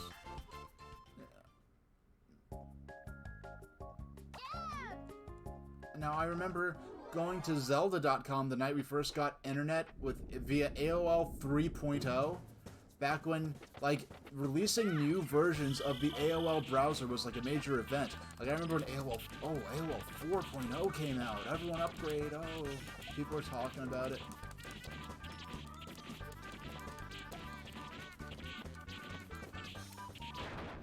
Like, that's one of the few times I've ever lost that minigame. Normally just running against... You know what? I was punching. I'm supposed to kick. Kicking does more damage than punching, I think.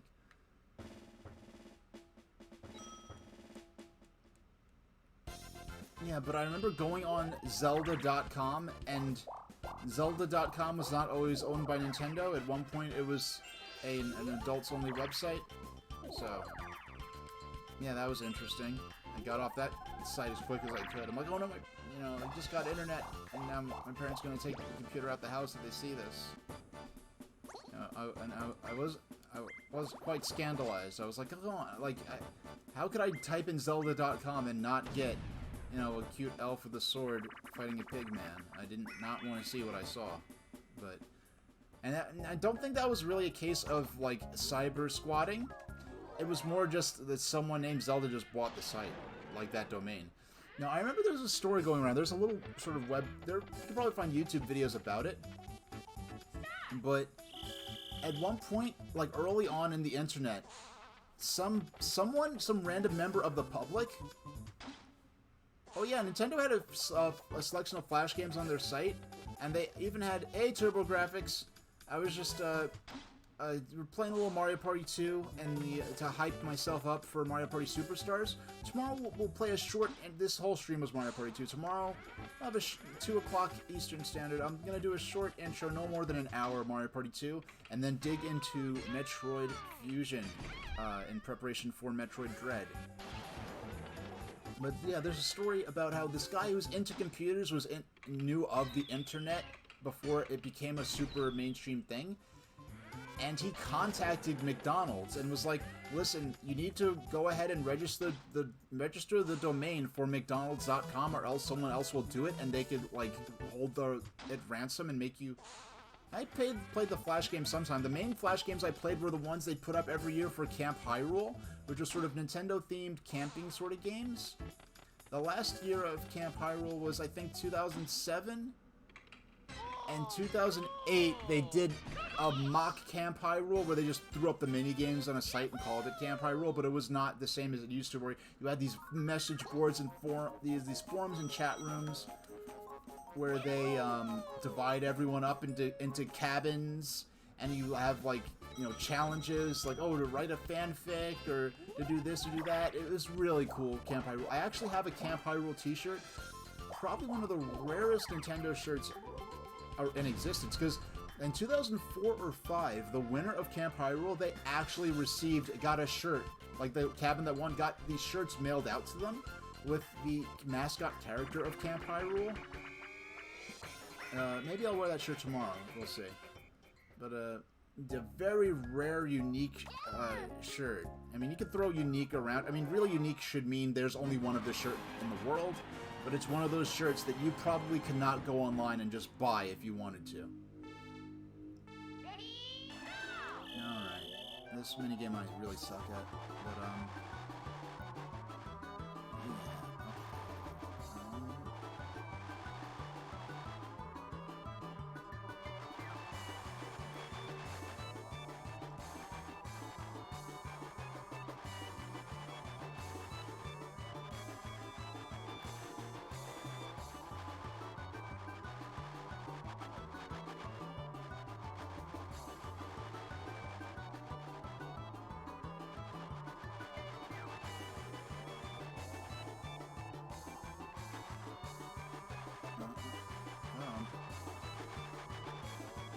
like, I wasn't going to win, but I was just happy that I was even, like, playing the game. Because normally, when I play that game, I don't do well enough to even keep the car on the tracks. It's just constantly spinning out. Now, they have 6 different Mario Party 2 Flash games. Wow. Yeah. If I remember, I will wear my Camp Hyrule shirt tomorrow. I'll remember it. I'll wear it if I remember to. Actually, no. I'm going to show it off now because it's not an easy shirt to show off when you're wearing it. And plus, you have to see the back of it, and I have a bunch of hair, so you can't see the back of the shirt very well.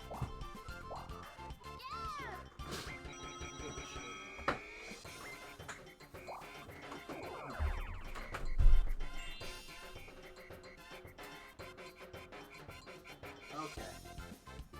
And now with my new 1080p webcam, I can show this off. Now, so this is Stumpy the How, and this is not just a shirt like, oh yeah, this, look at multi-tone, really thick cotton. This is a really nice shirt.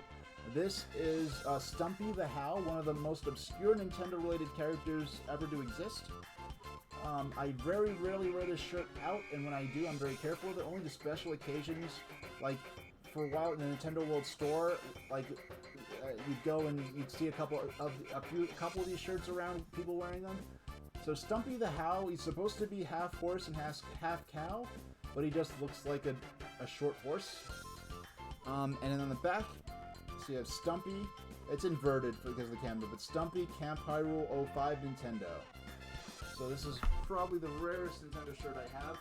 I do have another notable. Let me just put the shirt away now. If I don't put it away right now, it'll just sit around. I'm not going to put it away.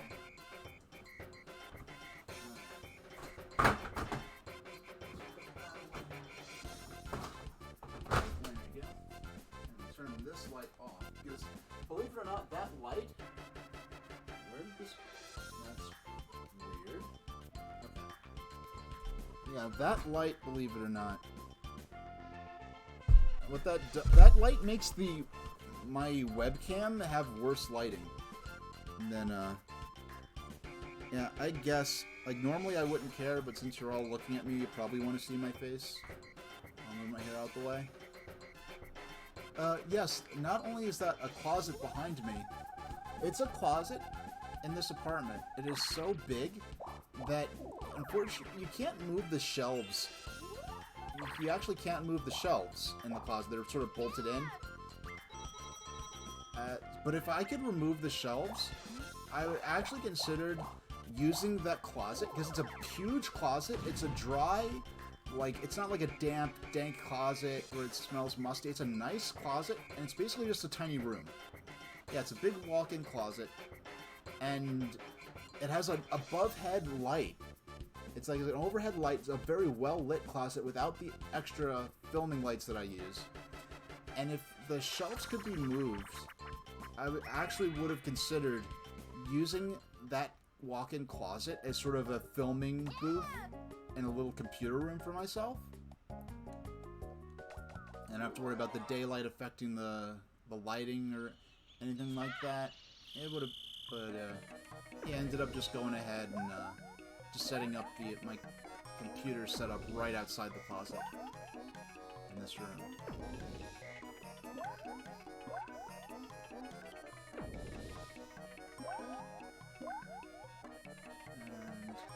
And no, I want to take...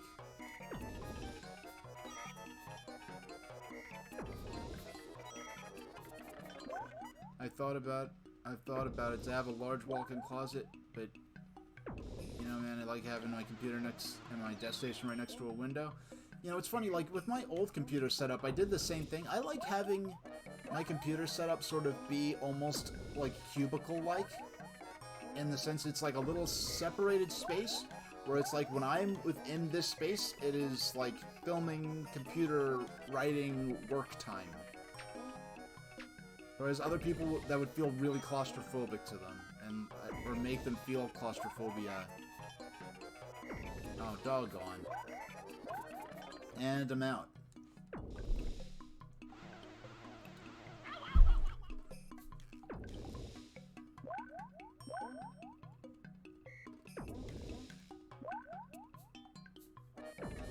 Oh, yeah. Yeah. Okay.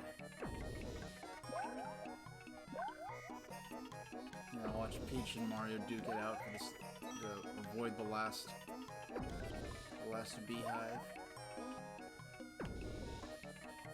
You know what? I just realized this. I've seen wasp nests in person. This wild wasp nest in a tree or built against a house or something like that.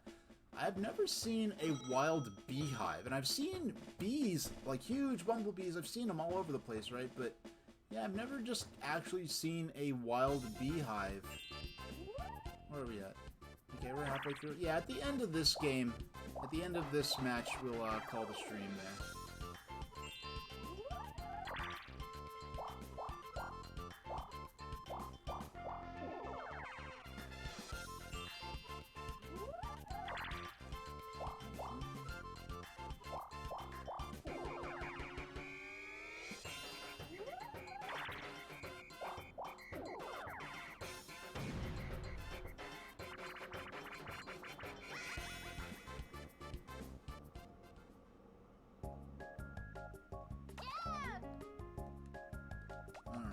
Now, when I'm playing as one of the defending players that's on the spool, this is pretty easy.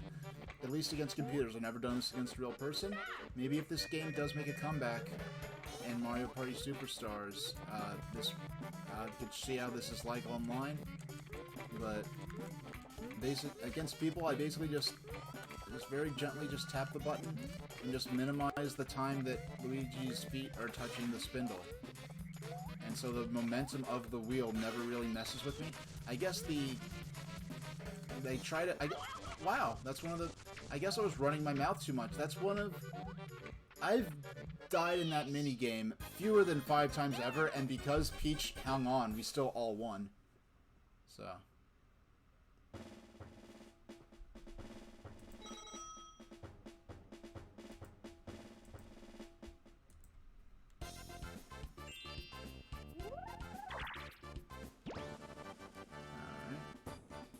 Yeah, I'm not doing good. I need to win some... The only way I could really get ahead is to win some of these battle minigames.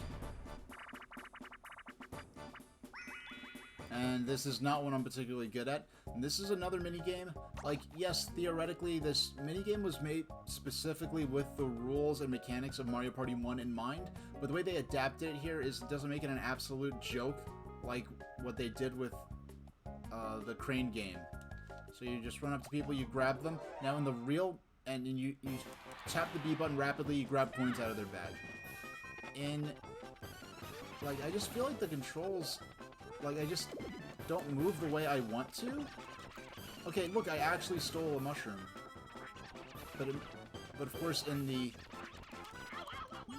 Oh, I had the gold mushroom. Wow. Wow, Yoshi, your AI is being really screwy.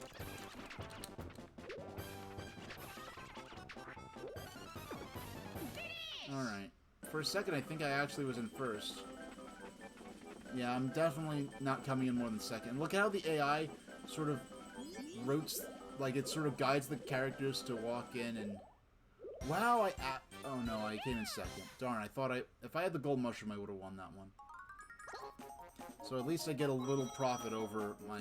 Wow, 4 coins profit. Because I paid 20 to get in?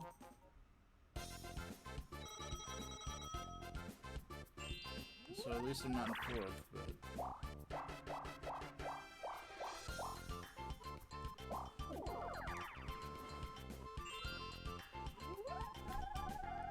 And 6.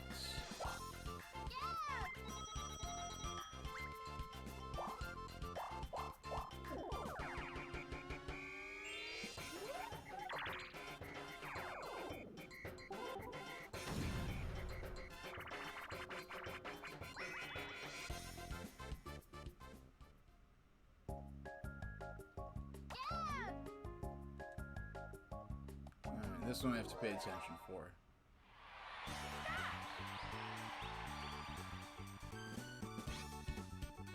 Up, right, B.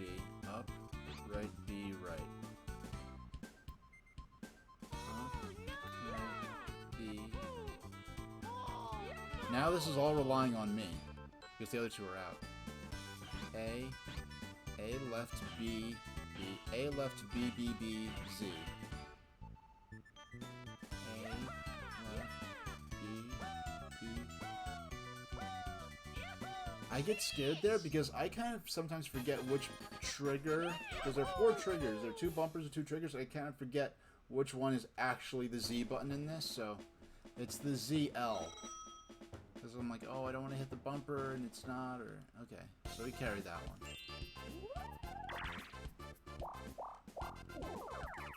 No, well, I carried that one for the team. I mean, theoretically, I could have lost on purpose just to prevent Peach from getting more coins.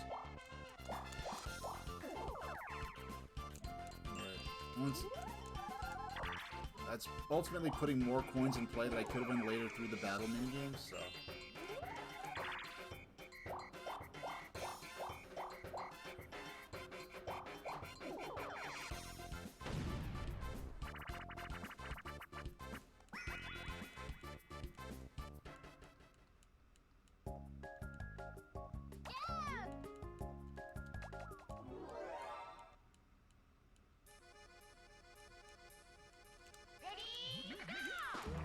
Oh, doggone, I did it again. I keep trying to jam on the A button to make the skateboard go instead of the B button.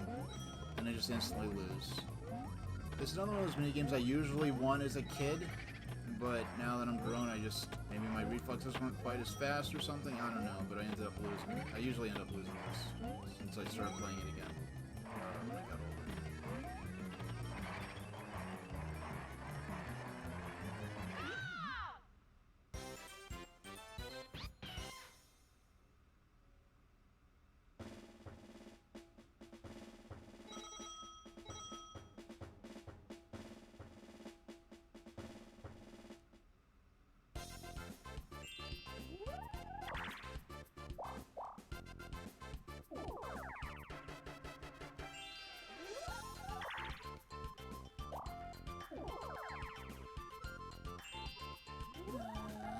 Okay. Hoping to get on a battle space, but Yoshi could still do that. Well, actually, no. Actually, he's pretty far away. But battle spaces are pretty much an inevitability in this game, so... Tile driver. This one, you just have to... That's the one where you're jumping and ground pounding as close to the ground as you possibly can. I wonder... Panels can be flipped from 3 different pictures to make sure you're getting the right one together. Alright.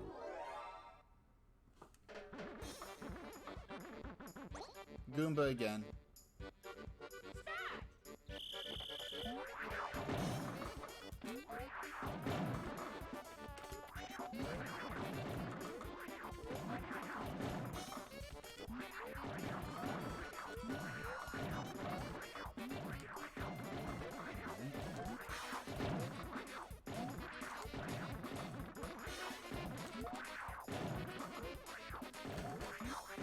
There we go, got it.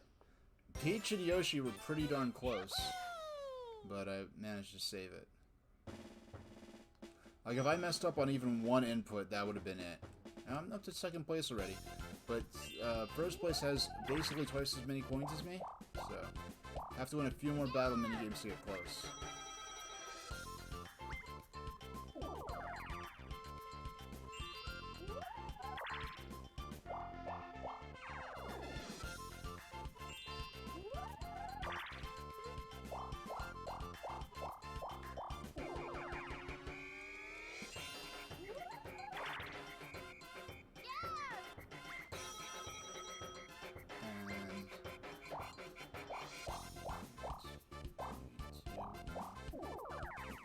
Close, nearly got up to a battle space again this turn, but not quite.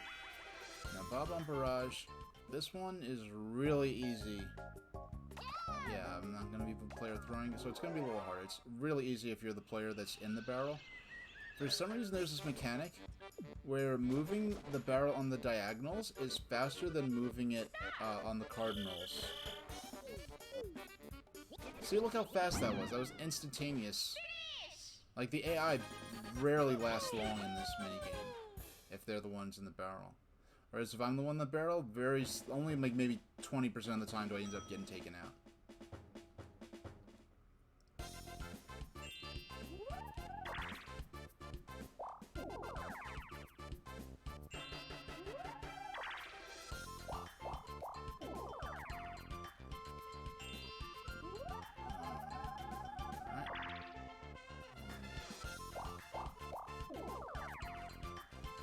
there's no, like, because of, I enjoy the fact that this game, this mode, I just like having a generic board game that doesn't have much in terms of board hazards.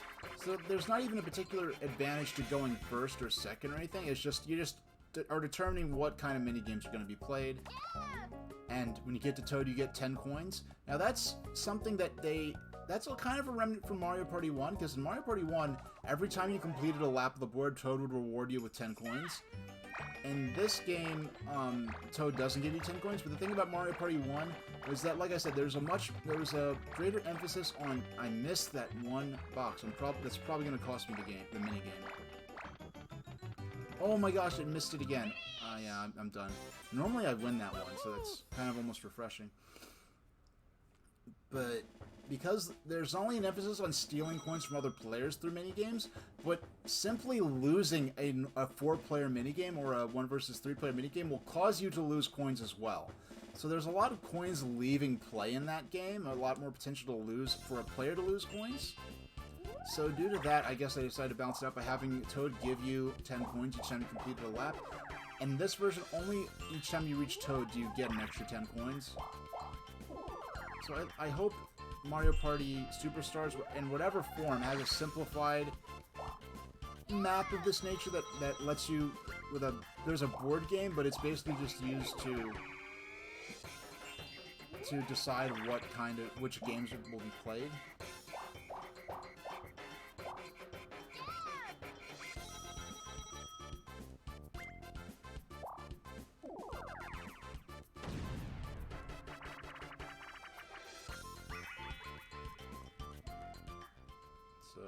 Now we haven't gotten this game yet today. It's another one of those games that I guess is reflex-based, where I always wanted as a kid, but now that I'm older, these last couple, the box goes faster every time you get another tier higher. So I gotta focus, and these last couple of steps are... So Peach is ahead of me by a lot.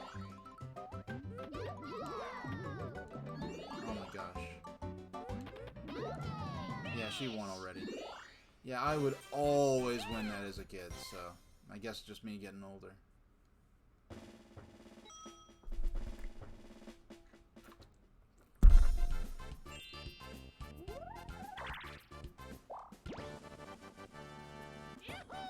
Yeah, once I'm in 3rd place, I have half as much... I mean, not by a huge margin. The higher... Okay, Hop Up. At least it's a game I may not win, but at least it's something I have control over, as opposed to Day in the Races, which is once again pure chance, therefore not that much fun. It has Bowser's Big Blast. At least has... It's pure chance, but there's an element of fun to it because it's the suspense of cutting the wires, not cutting the wires, but of hitting the plungers, seeing if you're gonna have the bomb or not.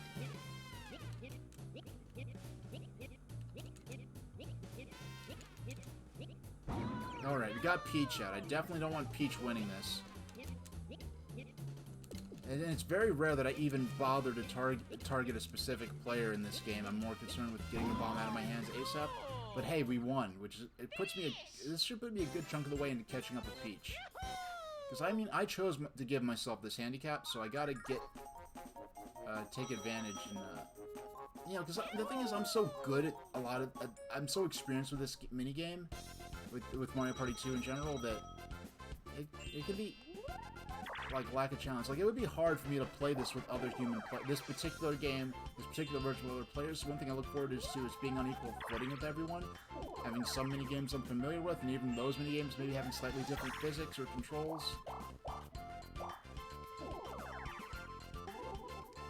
What I found bizarre is the way they added a full-fledged online mode to Mario Party Superstars. That they added a full-fledged multiplayer mode to Mario Party, to Super Mario Party, only to just like a month or two later go ahead and announce a new Mario Party game. Because when they were announcing Mario Party Superstars, a lot of people were saying, oh, this should have just been DLC for Super Mario Party, but it's like...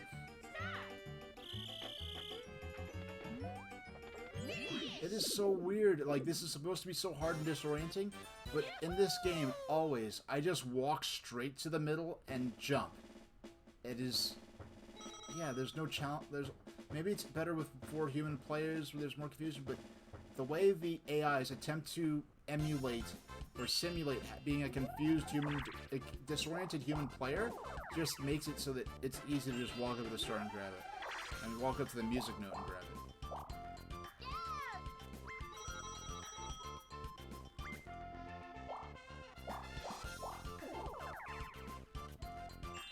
I cannot believe I went 72 streams without playing this.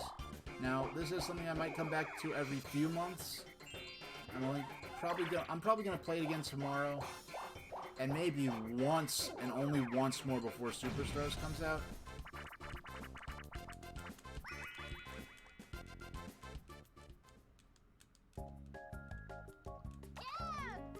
Alright, let's see if I... Even as a kid, I rarely won this, so it's not... It's always a tough game to me.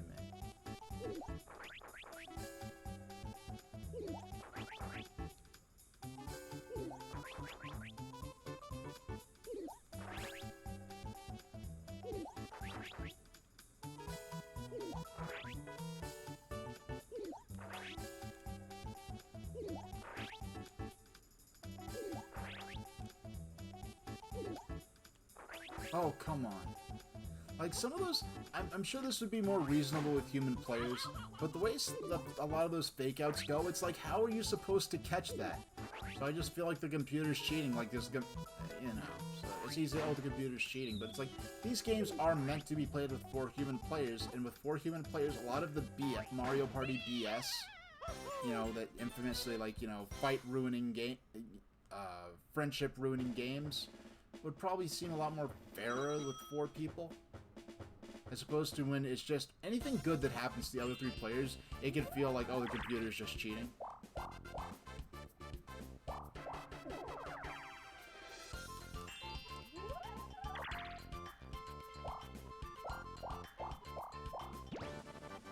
Alright.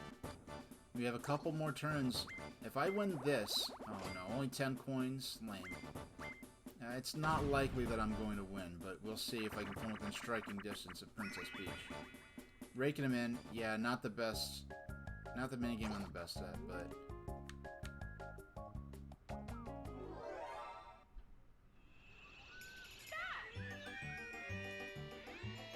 Oh, so close. Oh my god, what is... I suck at this. I just suck at this. Okay. Yeah, I got one. Oh, I'm done. It's over. And Peach got him too, which is worst of all. Peach is gonna win this easily. Yeah, I don't think there's a way I could catch up at this point unless a couple more... Unless both turns have multiple battle minigames in them, and I win them all, there's no way I can come near touching Peach at this point. So let's see what we have to work with. Louise. Okay, battle. Oh, come on. I just wanted a 3 so I can get on the battle square, but no.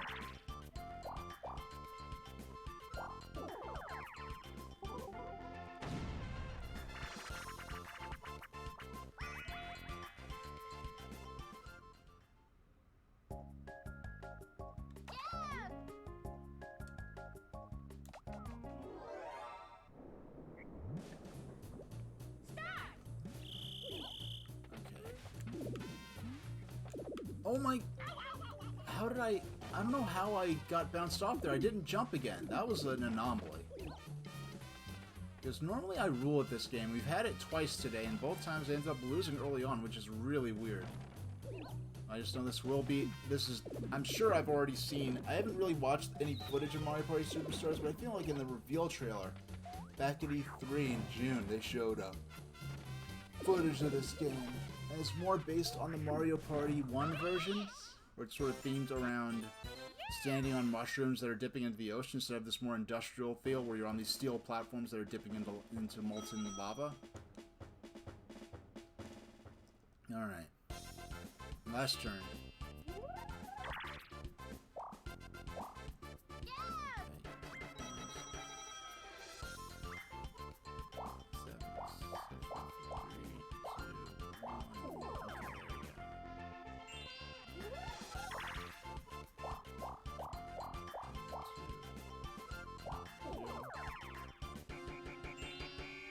just thought of something. I hope that robot voice that's used in the...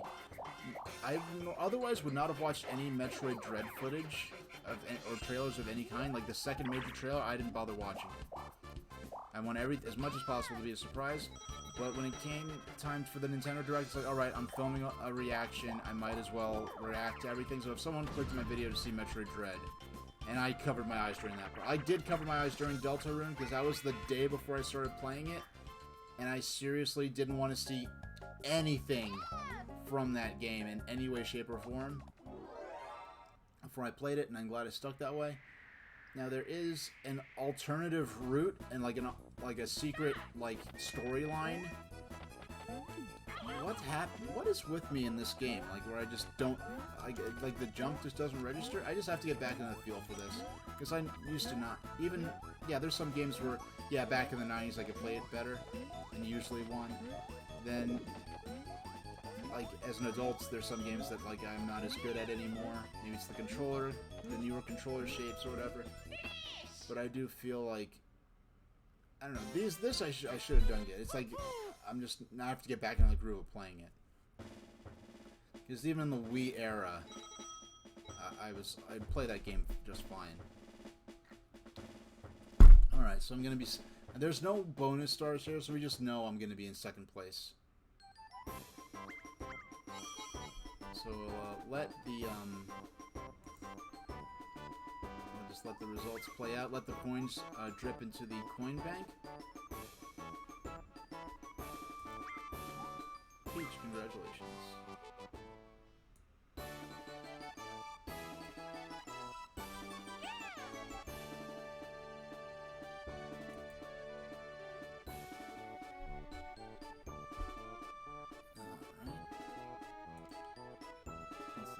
Results.